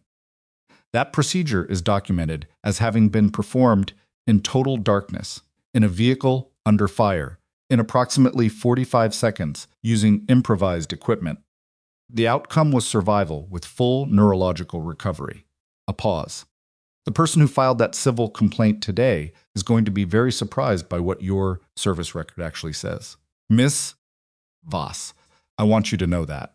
Emily exhaled slowly. Thank you, Commander. We'll have the verification package to Doctor Marsh by end of business tomorrow. Delgado paused one final time. For what it's worth, what you did yesterday, it's consistent with everything in your jacket. We're proud of your service. The call ended. Emily stood in the corridor outside the ICU with her phone in her hand and the late afternoon light coming through the windows at the end of the hall, in long, flat bars that caught the dust in the air and made it visible. And she thought about Devin Hatch, who was alive, whose family had filed a civil complaint and a board complaint against the woman who had saved him, and about an attorney named W. L. Sutton, who had been hired fast enough that someone had made a phone call before Devin Hatch was even out of recovery. She thought about who would make that phone call. She put her phone away. She walked back into the ICU and she checked on Francis Merriweather and Gerald Okafor and the 4 other patients in her care, and she did her job with the precision and consistency of someone who understood that the job was the argument, that every correct assessment, every documented timestamp, every patient who was alive, because she had been present and competent, was a sentence in the case that was now being built around her, whether she had asked for it or not. At 6:15 p.m., she was at the nurse's station finishing her end-of-shift notes when the elevator at the end of the corridor opened and Jordan Hale walked out. He was not in his white coat. He had apparently finished his surgical cases and gone somewhere and come back in regular clothes, dark jacket, no badge, which meant he was not here in any official capacity. He walked toward the nurse's station with his hands in his pockets and stopped across the desk from her. "You heard about the complaint," she said. "Not a question." Tolan told me. He was looking at her with that same recalibrating attention, the one that had been in his eyes since Bay 3. "The addendum I filed, I heard. It needed to be cleaner than the first letter. The delegation language was clear, but the clinical rationale needed more specificity in case it goes to the board." He said it without performance, not humble, not apologetic, just factual, like he was explaining a procedure. "I was the attending on record in that ER. If anything that happened in Bay 3 goes to a board or a court, it goes through me first." Emily looked at him. "You understand what that means? If the delegation is questioned." "I was standing 8 feet away," he said, and his voice was flat. "I know what I was doing, and I know what I wasn't doing. If someone's going to answer for what happened in Bay 3, it needs to be both of us. Not just you." The nurse's station was quiet. Priya was at the far end, very occupied with a chart. "Who's the attorney?" Emily said. "Sutton." Hale's jaw moved. "Warren Sutton. He works for a firm that does medical malpractice. He was in this hospital last month regarding a separate matter." A pause. Someone called him fast. Someone who knew his number already. Hale looked at her steadily. "There's a board member on the hospital's External Advisory Committee. His name is Gerald Fitch. He has a history with a couple of the trauma surgeons here, old disagreements about resource allocation. He's been looking for a pressure point." Another pause. "I think the complaint is his." Emily's eyes didn't change. "Can you prove that?" "Not yet." "Then it's a theory." "Yes." He paused. "But it's a theory with a particular shape." They looked at each other across the nurse's station desk, in the particular quiet of a hospital corridor at the end of a long day, two people who had been on opposite sides of something 24 hours ago, and were now, without having quite agreed to it, standing on the same side of something considerably larger. Emily's phone buzzed on the desk between them. She looked at the screen. It was a text from the man with the initials. 4 words. "Sutton has your file." She read it twice. Then she picked up the phone and typed back, "What file?" The reply came in 6 seconds, "Your actual file. Pre-nursing. All of it. Someone pulled it through a FOIA request, and it went to Sutton's office this afternoon." Emily set the phone face down on the desk. She was aware of Hale watching her. Her service record, the one that Commander Delgado had described as significant, the one that contained her field logs and her commendations and the documented account of 41 patients and the procedures she had performed on them, was now in the hands of an attorney whose job was to use documents to hurt people. Her entire case, everything that made her record an asset rather than a liability, was about to be used against her. She turned the phone face up and read the message again.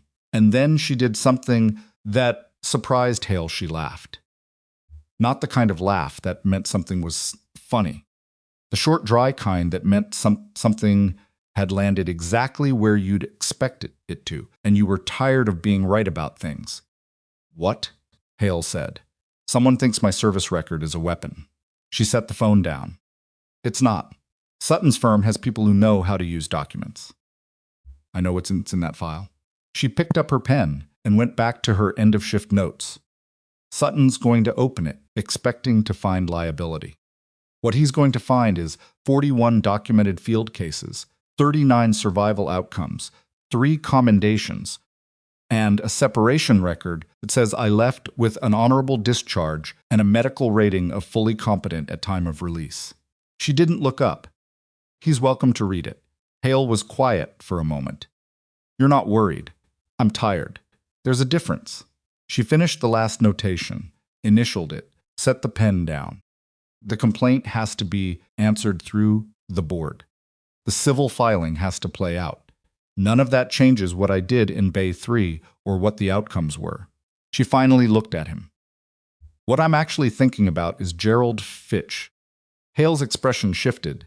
If he's the one who made the call to Sutton, Emily said, then he had access to information about the complaint before it was filed. Which means he knew about the complaint before most people in this building did. Which means he either received it or he generated it, or someone told him. Who tells a board member about a nursing complaint filed at 2:50 p.m. the same day it's filed? Hale said nothing, but the quality of his silence was the kind that meant he had an answer he wasn't sure he should give. Hale, she said. Fitch has a contact in hospital administration, he said. Someone at the operational level who feeds him information ahead of official channels. I've suspected it for about 18 months. I've never been able to document it. Emily looked at him for a long moment. Why haven't you said anything? Because suspicion without documentation is just politics, and He stopped, looked at the desk. I've been more interested in being the best surgeon in this building than in what goes on around the building.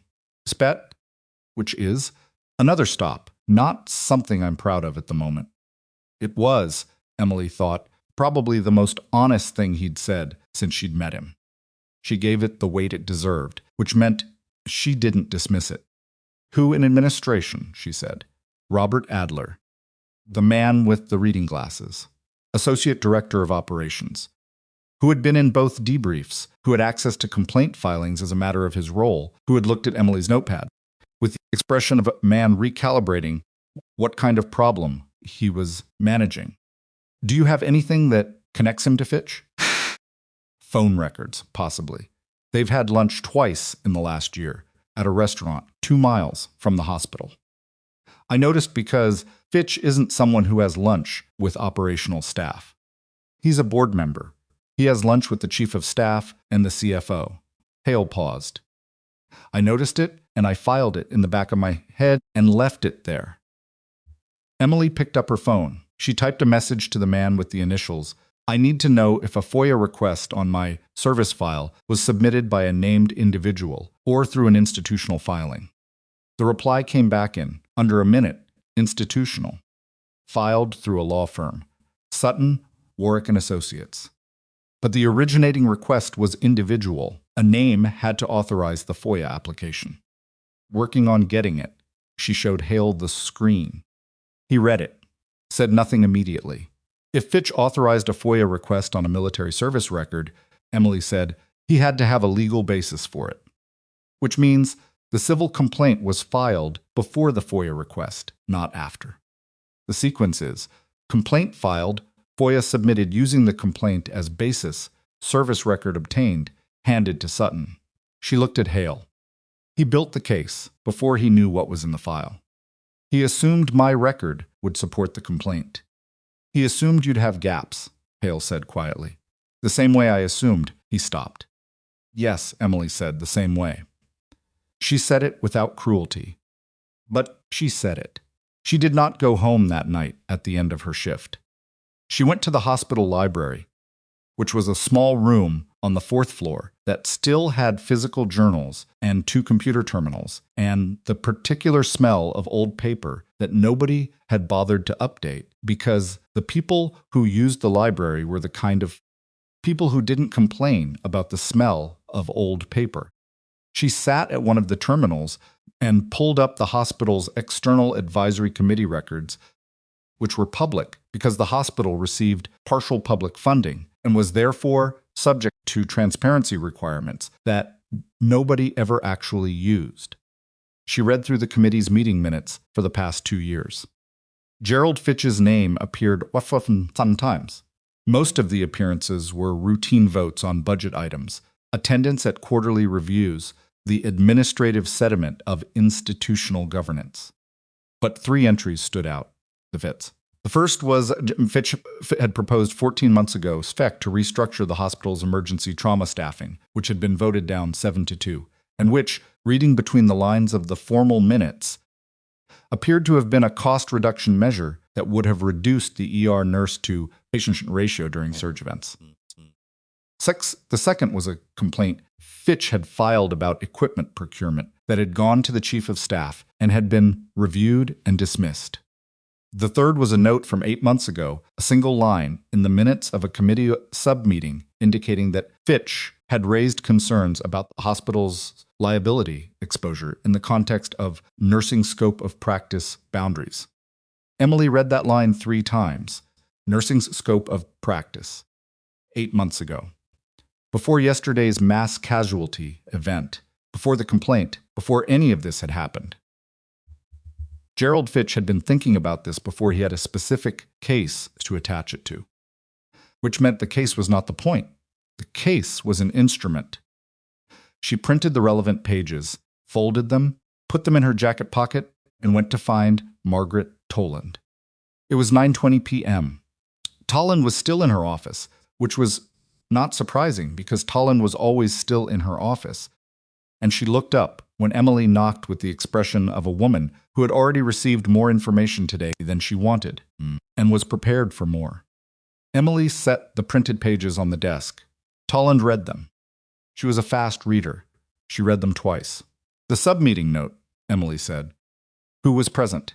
Toland looked at the attendance list at the top of the page. Fitch, Adler, 2 other committee members. She looked up. This is the subcommittee that handles operational liability reviews. And Adler is the hospital's operational director. Yes. How far back do Adler and Fitch go? Toland set the pages down. She looked at Emily with the careful, measuring attention of someone who was deciding something. Robert Adler was hired 6 years ago. Fitch was on the hiring committee. A pause. I have never been able to demonstrate that the relationship is anything other than professional. Hale says they've had lunch. Hale notices more than he lets on, Toland said, without surprise. He also says he's been sitting on it. Jordan Hale has spent 14 years being the best surgeon in this building, and assuming that the best surgeon in the building doesn't need to worry about anything that isn't surgical. Toland folded her hands on the desk. He's been wrong about that. He's been wrong about a number of things. She looked at Emily, including you. He knows that. I know he knows. Toland was quiet for a moment. What you're building toward the connection between Fitch and Adler, the FOIA request, the complaint sequence. This is not a nursing board matter, Emily. If what you're describing is accurate, this is a board member using institutional mechanisms to manufacture liability against a staff member. That's a governance issue. It goes to the board chair. Will the board chair act on it? Margaret Osey is not Gerald Fitch's ally. They've disagreed publicly on at least 3 budget items in the past year. Toland picked up printed pages and straightened them against the desk. She'll act on documented information. I need the FOIA authorization name, Emily said, to complete the chain. How are you going to get it? I have a resource. Toland looked at her, at the particular steadiness she carried. The quality of someone who had learned in places far harder than this hospital that the work of building a case was patience and documentation, and the willingness to stay in the problem instead of running from it. Go home, Toland said. Sleep. Come back tomorrow with whatever your resource produces. The board complaint review doesn't begin until I submit the hospital's formal response. I haven't submitted it yet. Toland held up the pages. I'm going to need the rest of tonight to review additional materials. Emily understood what that meant. Thank you. Don't thank me. Do your job correctly and give me something to work with. Emily went home. This time she slept. She was back at the hospital at 7:15 a.m. She had 3 texts waiting, all from the same number, sent between 1 and 4 in the morning, in the way that messages get sent when someone is working through a problem in a different time zone, or simply doesn't sleep the way civilians do. The first said FOIA authorization, submitted under the name of Warren L. Sutton as legal representative for Gerald B. Fitch, listed as authorized interested party pursuant to ongoing civil proceedings. The second said, Fitch filed as interested party before the civil complaint was formally accepted by the court. The complaint acceptance timestamp is 3:52 p.m. The FOIA authorization timestamp is 3:38 p. M. The thirds said he filed the FOIA 14 minutes before the civil complaint was officially on record. He either had advance notice of the filing or he controlled the filing. Either way, the sequence doesn't work legally. Emily read the messages twice, the way she read everything when the information mattered, once for content, once for implication. Then she called Tolland. "I need 15 minutes before you start your morning," she said. "My office now." Tolland read the timestamps. She read them the way she had read everything. Emily had brought her twice, with the thorough attention of a woman who understood that precision was the difference between an allegation and a finding. Then she picked up her phone and called Margaret Osei. Emily sat in the chair across from Tolland's desk and listened to one side of a 10-minute conversation that was professionally careful and institutionally significant, and that ended with Tolland saying, "Yes, I think today, given the active board complaint." A pause. "I'll send you the documentation package within the hour." She hung up, looked at Emily. "The board chair will convene an emergency governance session this afternoon," Tolland said. "Fitch will be notified that his conduct in relation to a current employee complaint is under formal review." She paused. "He's not going to respond well to that." "No," Emily agreed. "Adler is also going to be reviewed as the operational contact through whom complaint information may have been improperly transmitted." Tolland looked at her documents. "This is going to be a difficult day for a number of people." "It's already been a difficult 2 days." "Yes." Tolland set down her pen. "Emily, I want to ask you something directly, and I want a direct answer." "Okay. The man who was in our conference rooms yesterday morning. The one who testified about your service record." She paused. "Is there any aspect of your continued presence at this hospital that creates a risk to the hospital, to you, to anyone that I don't currently know about?" Emily thought about the question with the seriousness it deserved. She thought about the 3 men who had come through the ER doors, about the call from Commander Delgado, about the brass-colored card. "No," she said. "The men who came to the hospital were here for Marcus Webb.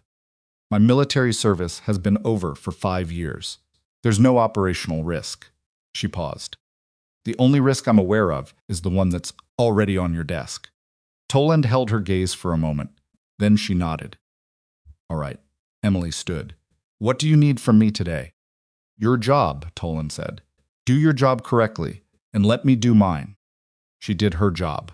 She arrived on the ICU floor at 8, checked her patients, updated her assessments, completed her morning rounds with the same thoroughness she brought to every shift.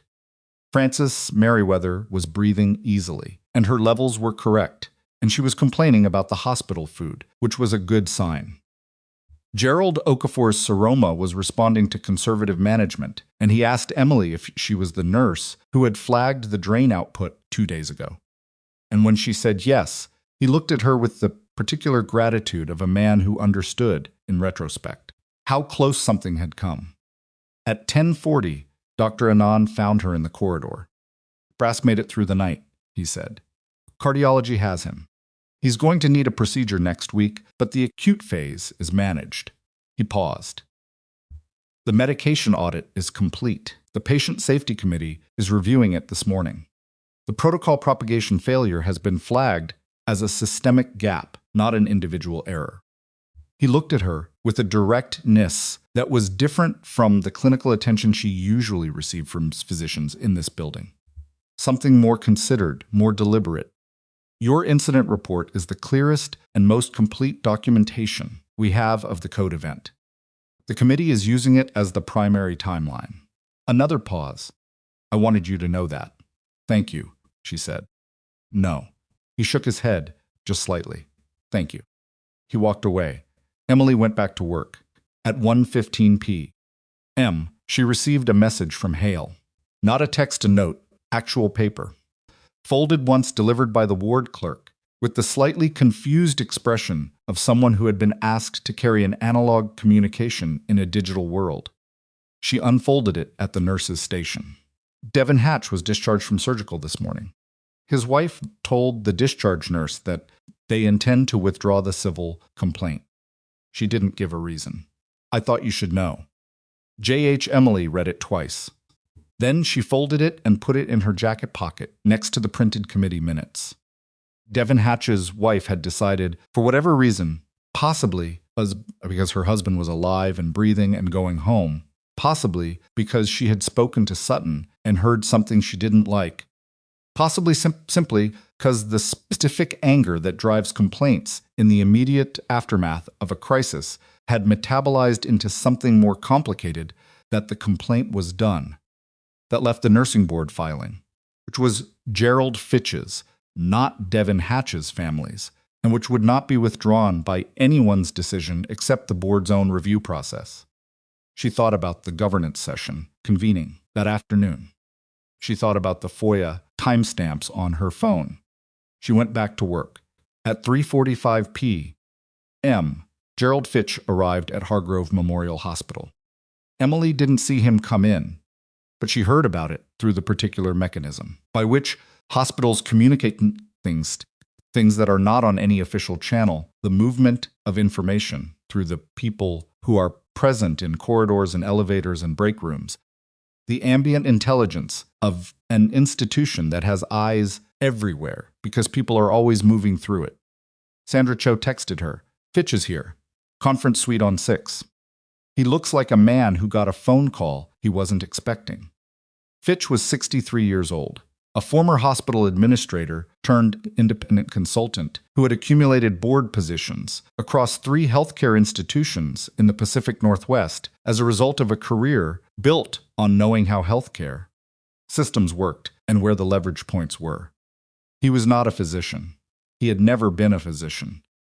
His power had always been institutional rather than clinical, which meant it lived in paperwork and governance, structures, and relationships, built over long lunches at restaurants 2 miles from the hospital. Emily did not go to the 6th floor. She was not invited, and she would not have gone if she had been her job. It was not to watch Fitch answer for himself. It was to do her work and let the process be the process. But at 4:50 p.m., Margaret Tolland appeared on the ICU floor with the expression of someone carrying weight they were glad to be putting down. The governance session concluded, she said. Emily waited. Fitch has been placed on administrative leave from his board position pending full review of his conduct in relation to the complaint filing and the FOIA authorization sequence. Tall enfolded her hands. The board chair has engaged an external governance auditor to review Fitch's conduct over the past 18 months, with specific attention to the scope of practice subcommittee work and his communication patterns with operational staff. A pause. Robert Adler has been placed on paid administrative leave, pending the same review.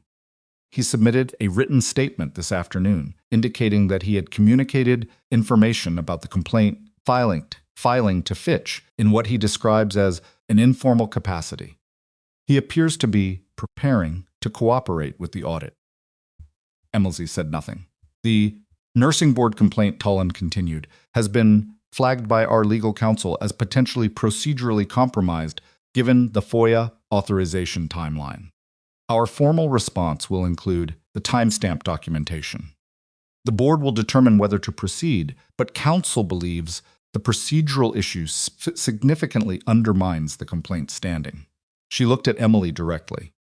None of this means the matter is over. The board review has its own timeline. The governance audit will take weeks. Fitch will almost certainly push back through his own counsel. A pause.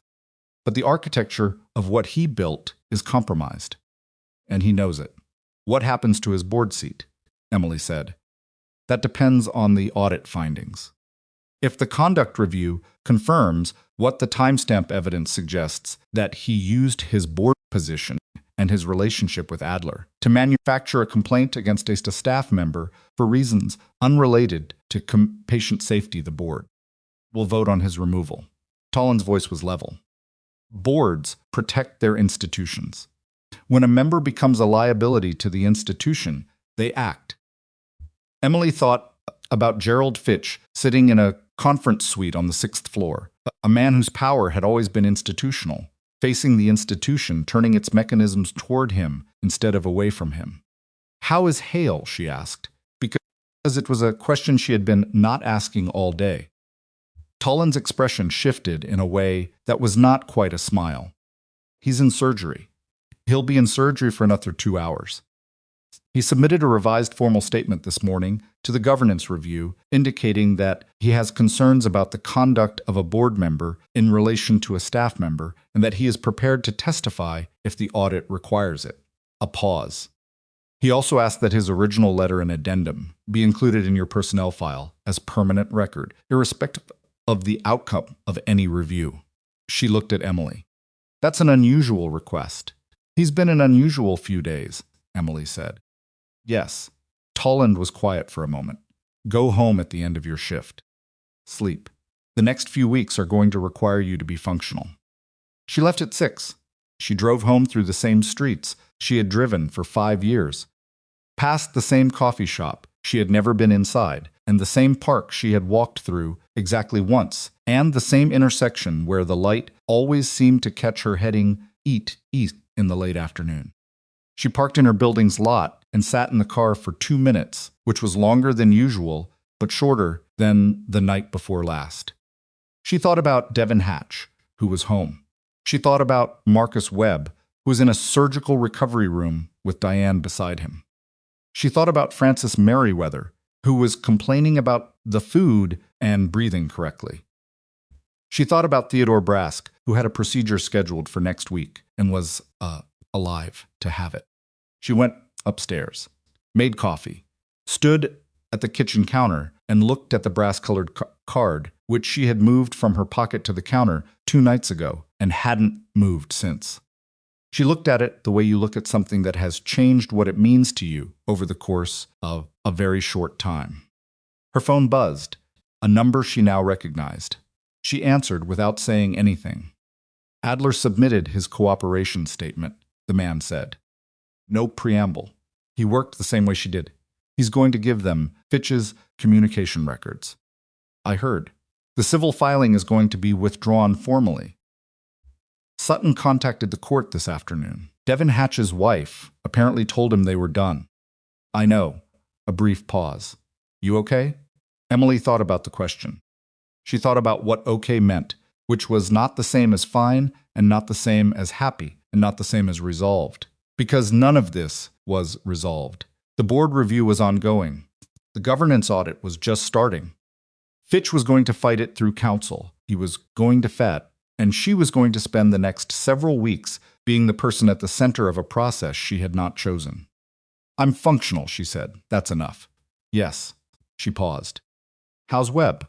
Out of the woods. He'll be on light duty for 6 months, but he'll get back to full. A pause. He's asking about you. Wants to meet you properly when he's mobile. Emily looked at the card. Tell him I'm glad he made it.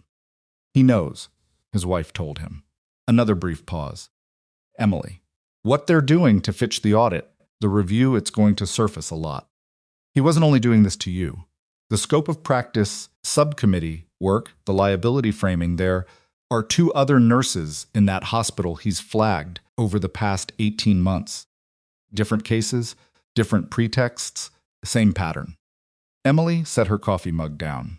Who? She said. I don't have names yet. But the governance auditor is going to find them. She thought about two nurses in Hargrove Memorial Hospital who didn't know yet that what had felt like institutional bad luck over the past 18 months had a name attached to it, who had maybe been written up or counseled or had complaints filed that had gone nowhere but had left marks anyway, who had been managed rather than supported, directed rather than heard, the way institutions manage people when someone with board-level access is quietly, systematically applying pressure. Then the audit needs to find them, she said. It will. She picked up the card, turned it over, looked at the initials. What's your name, she said. She had known it for years, carried it in the part of her memory that didn't forget things. But she hadn't said it once since that afternoon in the ER, and it felt now like something worth saying. You know my name, he said. I know. I'm asking you to tell me anyway. A pause. Something in the silence that might have been the specific warmth of a man who has been known by a specific person for a long time and had not expected to be reminded of it today. Gavin Cross, he said. Master Chief Gavin Cross. Retired. Thank you, Gavin. Get some rest, Emily. She ended the call.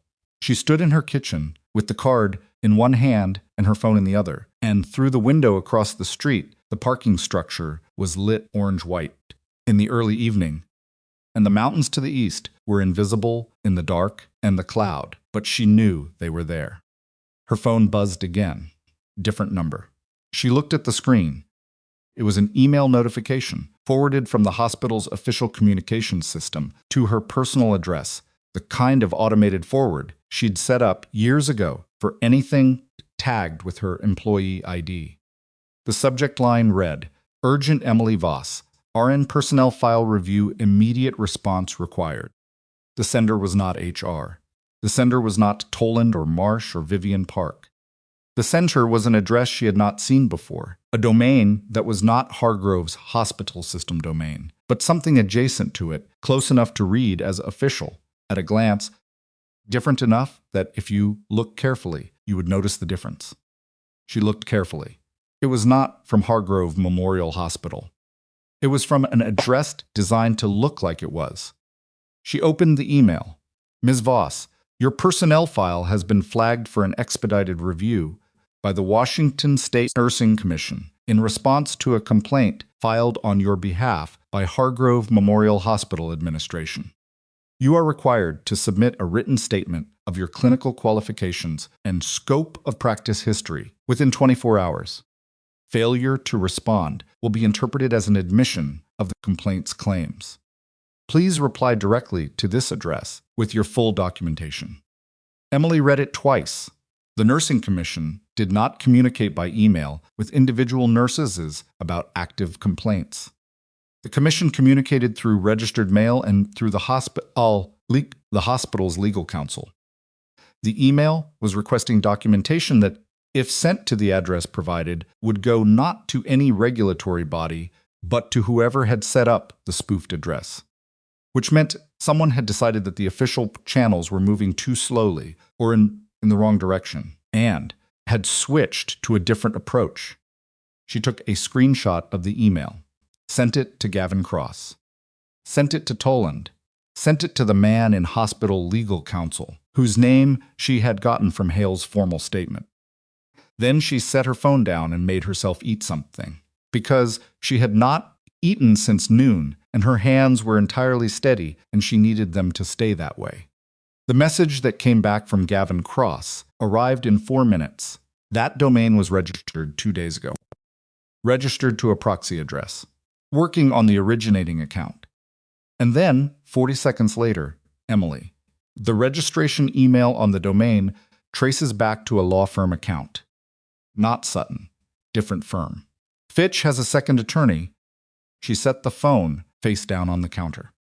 Fitch was sitting in a governance session this afternoon, watching his board position suspended, watching Adler's cooperation statement being recorded, watching the architecture he had built begin to come apart at its documented joints. And he had, at some point in the middle of that, instructed a second attorney to set up a fraudulent email address designed to trick Emily Voss into sending her professional documentation to an account he controlled. A man who was supposed to be on the defensive had just tried to spring a trap, which meant he was not done, which meant whatever the governance audit found, whatever the board review concluded, Gerald Fitch had decided that the way to protect himself was not to retreat, but to attack, and the attack was aimed directly at the documentation. That was the entire foundation of Emily's case. She picked up her phone. She called Gavin Cross back. How fast can you get me the originating account on that domain? She said. By morning, he said. I need it tonight. A pause. Why? Because if Fitch is doing this at 5 in the afternoon after a governance session, he's going to do something worse overnight. And I need to be ahead of it. A longer pause. The quality of silence that meant he was already doing what she was asking. 2 hours, he said. Good. She paused. Gavin. He flagged 2 other nurses before me. If he's pivoting to this approach now, they might be receiving versions of this same email tonight.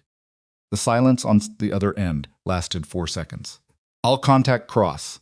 I'll contact the hospital's legal team, he said, catching himself. They need to know about the other nurses tonight. Yes, Emily said. They do. She hung up. She stood in her kitchen in the particular quiet of someone who has identified the next problem and is determining the sequence of steps required to solve it, and she thought about Gerald Fitch, who was 63 years old and had spent a career understanding how institutions worked, how pressure was applied, how people were moved from positions of strength to positions of vulnerability through the careful, patient use of processes that looked legitimate from the outside. He had built that career assuming that the people he applied pressure to would not have the specific combination of skills required to apply it back. He had been applying pressure to the wrong nurse.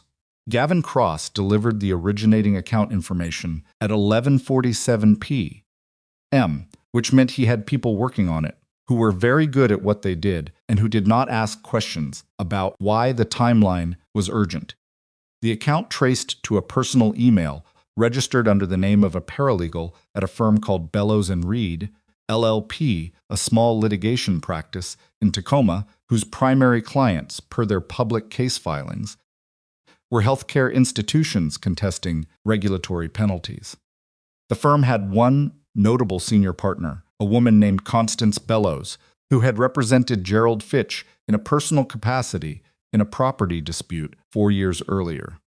Emily forwarded everything to the hospital's legal counsel at 11:52 p.m.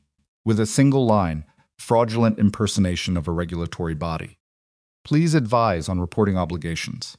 She received a response at 12:19 a.m. This has been escalated.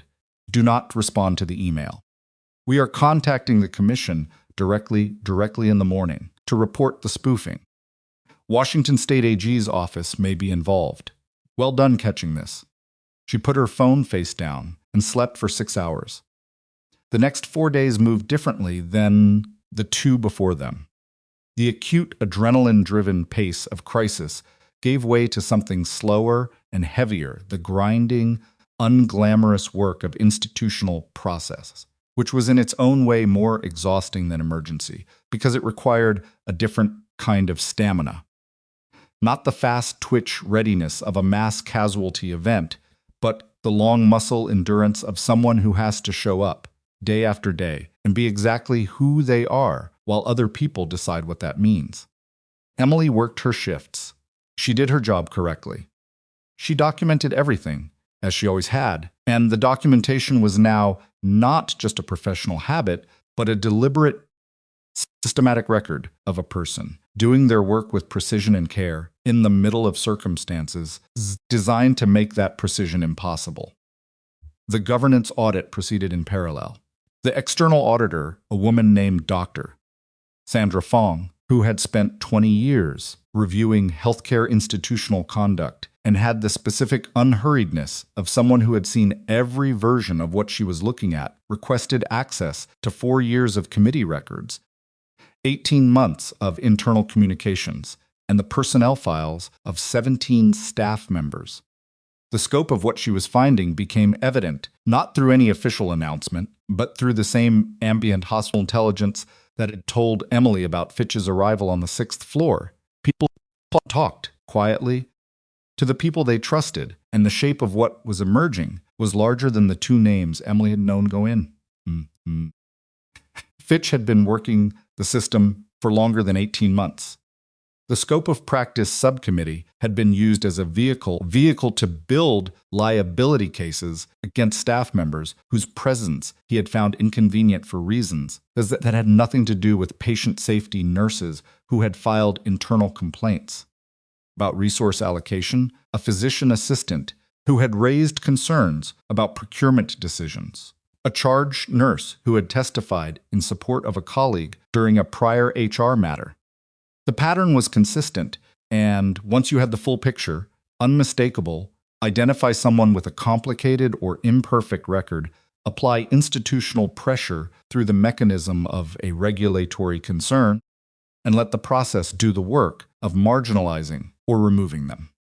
It worked because most people, when a system turns against them, assume the system's something they don't. They doubt themselves before they doubt the mechanism. They reduce, defer, go quiet. Emily had done that for 5 years. She knew, but not because of Fitch. She had done it for her own reasons, which were real and which she did not regret, even now. The silence had been a choice, and choices have their season, and hers had simply run out.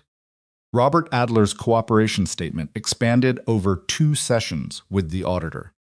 By the 3rd day, he had provided copies of text messages between himself and Fitch spanning 14 months, confirming a pattern of advance notification about staff complaints and regulatory filings. Adler was not a villain in the clean, uncomplicated sense. He was a man who had made a series of small compromises over several years that had accumulated into something he could no longer defend. And by the time he was sitting across from Dr. Fong with a counsel present and his phone records laid out on the table, the look on his face was less defiant than exhausted. He had known somewhere for a while. He had kept knowing and kept going anyway, which was its own kind of failure, distinct from Fitch's but not unrelated to it. Fitch himself engaged Constance Bellows directly, which was its own confirmation. You don't hire the attorney who sent the fraudulent email to defend you against charges that include the fraudulent email, unless the relationship predates the crisis. Bellows filed a motion the governance audit scope on the grounds that it exceeded the board charter's authority. The motion was reviewed by an external legal panel in 48 hours and dismissed in its entirety. Fitch then attempted to resign from the board before the vote on his removal could be scheduled, apparently under the theory that a resignation was less damaging than a removal. Margaret Ossie, the board chair, declined to accept the resignation, citing the ongoing audit and the board's obligation to reach a formal finding. He did not, in the end, control the exit. On the 6th day after the mass casualty event, Emily was called to a formal meeting with Dr. Marsh, Tolland, and the hospital's chief legal counsel. She came prepared, which was the only way she came to anything. Marsh had aged slightly in the past week, in the way that institutional crises aged administrators not dramatically, just a deepening of lines that were already there, a tiredness that lived behind his professionalism. He sat at the head of the table, and he looked at Emily with the direct, unadorned attention of a man who had made up his mind about something and was here to say it cleanly. The Washington State Nursing Commission has reviewed the complaint filed against you and has determined that it does not meet the threshold for formal disciplinary proceedings, he said. The procedural irregularities in the filing process, combined with the evidentiary record, provided by this hospital, including Dr. Hale's formal statements and the military credential verification from Naval Medical Command, have resulted in the complaint being closed without action. He paused. Your license is not under review. It was never validly under review. That is the Commission's formal finding. Emily said, thank you. Additionally, Marsh continued, the civil complaint filed by Devin Hatch's family has been formally withdrawn. No civil action will proceed. He folded his hands. The hospital's legal position, confirmed by our outside counsel, is that the emergency interventions performed in this facility during the mass casualty event on the date in question were clinically appropriate, properly delegated under emergency provisions, and resulted in documented positive patient outcomes. That is our position for any future proceeding that might arise, which we do not anticipate. Okay, Emily said. There is one more thing. Marsh looked at her steadily. We would like to offer you a formal position. It would be a newly created role, emergency response clinical specialist with expanded scope of practice, cross-departmental authority during mass casualty events, and a compensation adjustment commensurate with the clinical level of the position. He paused. The role would also include a seat on the Patient Safety Committee, given that your record suggests you have relevant observations about how this institution manages clinical risk. Another pause. We should have created a position like this years ago. That we didn't is a failure of institutional imagination. We're correcting it now. Emily looked at the table for a moment. At the folded hands of a 60-year-old man who ran a hospital and was doing the unglamorous work of unglamorous accountability, not performing it, actually doing it, which was rarer than people assumed. I want one condition, she said. Marsh waited. The two other nurses that Fitch flagged in the past 18 months. Whatever is found in the audit regarding their files, I want it corrected. Formally. Whatever notations or flags or documentation exists in their records as a result of his interference, I want it reviewed by an independent clinical panel and removed if it's not supported by legitimate clinical evidence. She paused. They deserve the same clarity I'm getting. Marsh looked at Tolland. Tolland looked at Emily. That's already in progress, Tolland said. Dr. Fong identified both files in her first-week review. The independent panel convenes next Tuesday. A pause. It wasn't contingent on your asking. Emily felt something release in her chest. Small and quiet, the way things release after they've been held for a long time. Then yes, she said, I'll take the position. Hale found her in the ICU break room at 4:15 that afternoon. He knocked on the open door, which he had never done before in her memory, and stood in the doorway with his white coat in his hands not quite in his pockets. And he looked like a man who had rehearsed something, and then, at the last moment, decided to abandon the rehearsal. I heard about the commission finding, he said. Word travels. It always does. He came into the room, didn't sit, stood near the counter the way people stand when they want to leave, but haven't finished yet. I've been asked to undergo a formal conduct review. My behavior toward nursing staff, generally not just you. Apparently, the governance audit opened a broader cultural review, and some of the findings. He stopped. There are things I've said and done over the years that I would characterize differently now than I would have a week ago. A panel is going to characterize them too, and I don't think their characterization is going to be wrong. Emily looked at him. Are you telling me because you want something from me, or because you think I should know? He considered that. Because you should know. And because he paused again, and this time the pause was the kind that happens when someone is being honest rather than strategic. I have been in this building for a very long time, the kind of person who doesn't have to reckon with himself, because I was good enough at the medical part that the rest of it got absorbed. Tolerated, given room. He looked at his hands. You made a decision in Bay 3 that I couldn't make. And it wasn't because you're more experienced or more qualified in some technical sense. It was because you've spent your whole professional life making those decisions in conditions where nobody was going to cover for you if you froze. He looked up. I've had a lot of covering. That's not a complaint. It's a fact about what covering does to a person over time. Emily was quiet for a moment. She thought about what to say, and she was aware that what she chose here would be what she actually meant, because she had long since stopped saying things she didn't mean to people who didn't deserve the courtesy. The review is going to be uncomfortable, she said. Do it anyway. Don't manage it, do it. He nodded. Once, the way people nod when they're not agreeing so much as accepting something. Congratulations on the position, he said. Thank you. He left. She drank her coffee, which had gone slightly cold, and she thought about the fact that people were genuinely, stubbornly complicated, that Hale was both the man who had humiliated her at the nurse's station and the man who had written the addendum within 20 minutes of learning about the complaint, and that both of those were true simultaneously, and that this was not a contradiction but just a description of how people actually were when you watch them long enough and under enough pressure to see past what they had decided to be. Gavin Cross came to the hospital on the afternoon of the 8th day. He came alone in the same civilian clothes, And Emily met him in the lobby because she had known he was coming from his text that morning flying out. Tonight. Wanted to stop by first, and she had known what that meant. They sat in the small family consultation room off the main corridor, the same room where she had spoken to Diane Webb, which felt appropriate in a way she didn't try to articulate. He set something on the table between them. The brass-colored card, not the one he had given her, but an older one, more worn, with the finish dulled at the edges from years of handling. A military challenge coin, the kind that carried the weight of a specific unit, a specific history, a specific set of things that had happened to specific people in specific places that most of the world would never know about.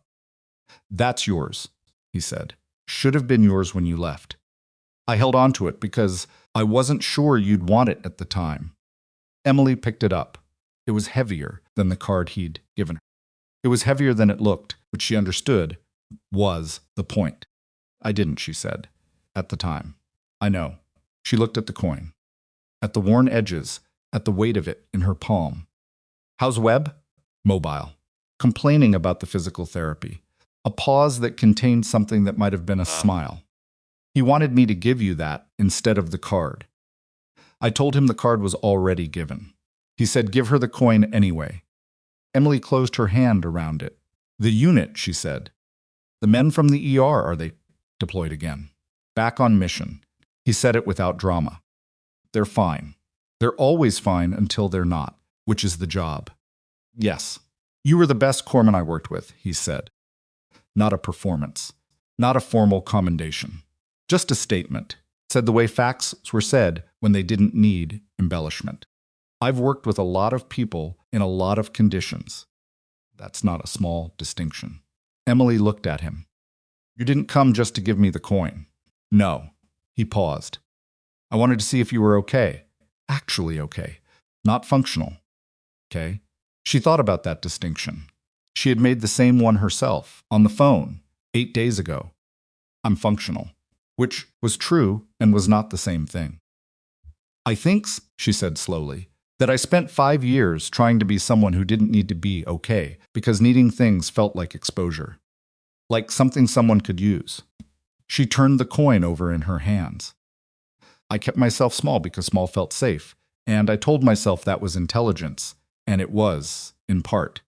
But it was also fear, and I got comfortable with the fear until I couldn't tell the difference.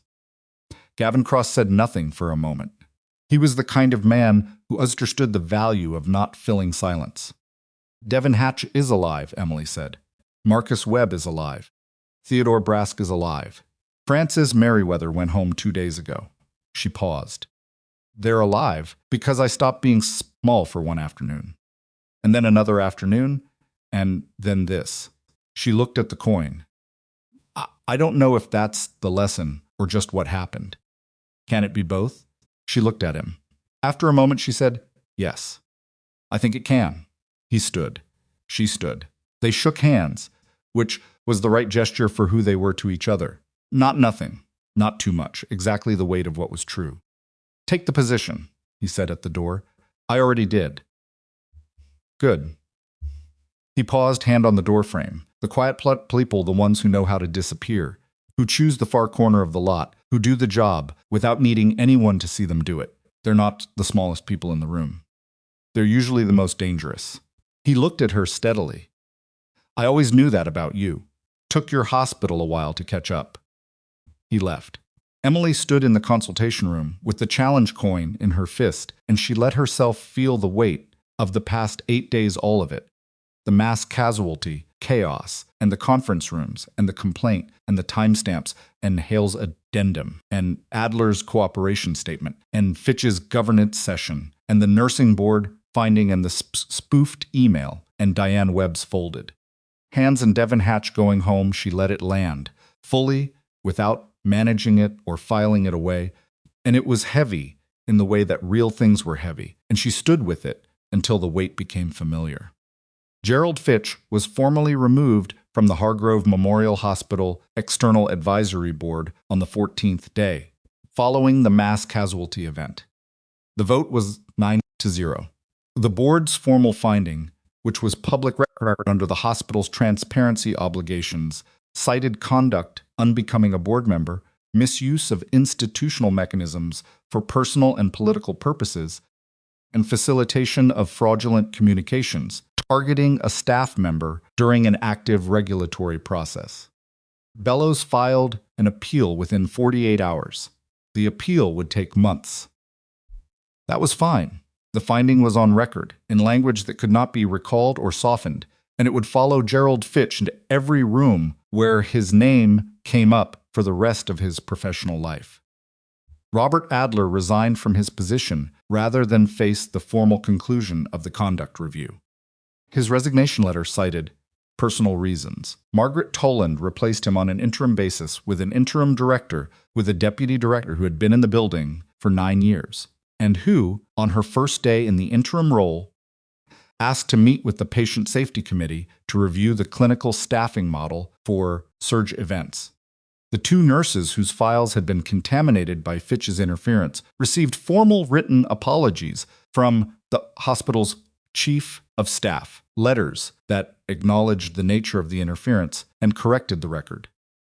One of them, a woman named Paula Rice, who had been nursing in the ER for 11 years and had nearly left the profession 8 months ago. Following a disciplinary notation, she had never understood the basis for read hers in the break room and sat quietly for a long time afterward.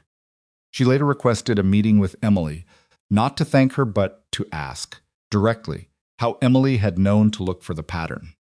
Emily told her, documentation. Timestamps. The instinct to ask who benefits when a system turns against a person who hasn't done anything wrong. Paula Rice went back to her shift. She documented more carefully after that. Emily's first day in the emergency response clinical specialist role was 3 weeks after the bridge collapse. She arrived at 7 a.m., which was when she always arrived, and she parked in the same lot she had always parked in. But she did not park in the far corner. She parked in the space marked Clinical Specialist Emergency Response, which was a new sign and slightly crooked, as if whoever had installed it had done so recently, and without quite enough time to get the alignment right. She looked at it for a moment. Then she went inside. Her first task was a meeting with the ER charge nursing team to review the mass casualty protocol, specifically the gaps that the bridge collapse event had revealed in triage staging, medication propagation during surge, and nurse-to-patient ratio management in the first 60 minutes of a code red. She had been thinking about these gaps for 3 weeks. She had notes. She walked the team through them in the way she walked through everything specific, evidence-based, without performance, giving credit where the existing protocol worked and naming clearly where it didn't. Sandra Cho was in the meeting. She listened with the attention of someone who had spent 9 years building something and was genuinely interested in making it better. At the end, she looked at Emily across the table and said, simply, "This is good work." "It's incomplete," Emily said. "There are 3 variables I haven't been able to model without more data from the event. I need the full ER logs from the first 2 hours. I'll get them to you today. Thank you." After the meeting, she walked through the ER in the way she now walked through everything, not avoiding, not performing, just present. She checked in with the morning triage nurse. She reviewed the overnight board. She stopped in Bay 3 and stood there for a moment. Not dramatically, it was just a bay, just a room with a monitor and a bed, and the particular smell of a hospital room that had been cleaned and reset, and was waiting for the next person who needed it, but she stood there and she let it be what it was. A place where she had made a decision, a place where she had stopped hiding. She walked out of Bay 3, down the corridor, past the nurse's station, where Priya was reviewing a chart, and gave Emily a nod that meant something different than it had 3 weeks ago. Past the elevator bank, past the lobby with the photo of board members shaking hands, which now had a gap where Gerald Fitch's face had been. The photo had been updated. Quickly, with the particular efficiency institutions applied to the erasure of people they needed to stop being associated with. She pushed through the main doors into the morning air. It was cold, clean, the mountains visible today for the first time, in a weak white at the peaks, the ridgeline sharp against a sky that had finally given up its cloud cover. She stood on the hospital steps and she breathed it in, just for a moment, the pine and the cold and the smell of real air after too many hours inside. The challenge coin was in her left jacket pocket. She had been carrying it for 3 weeks.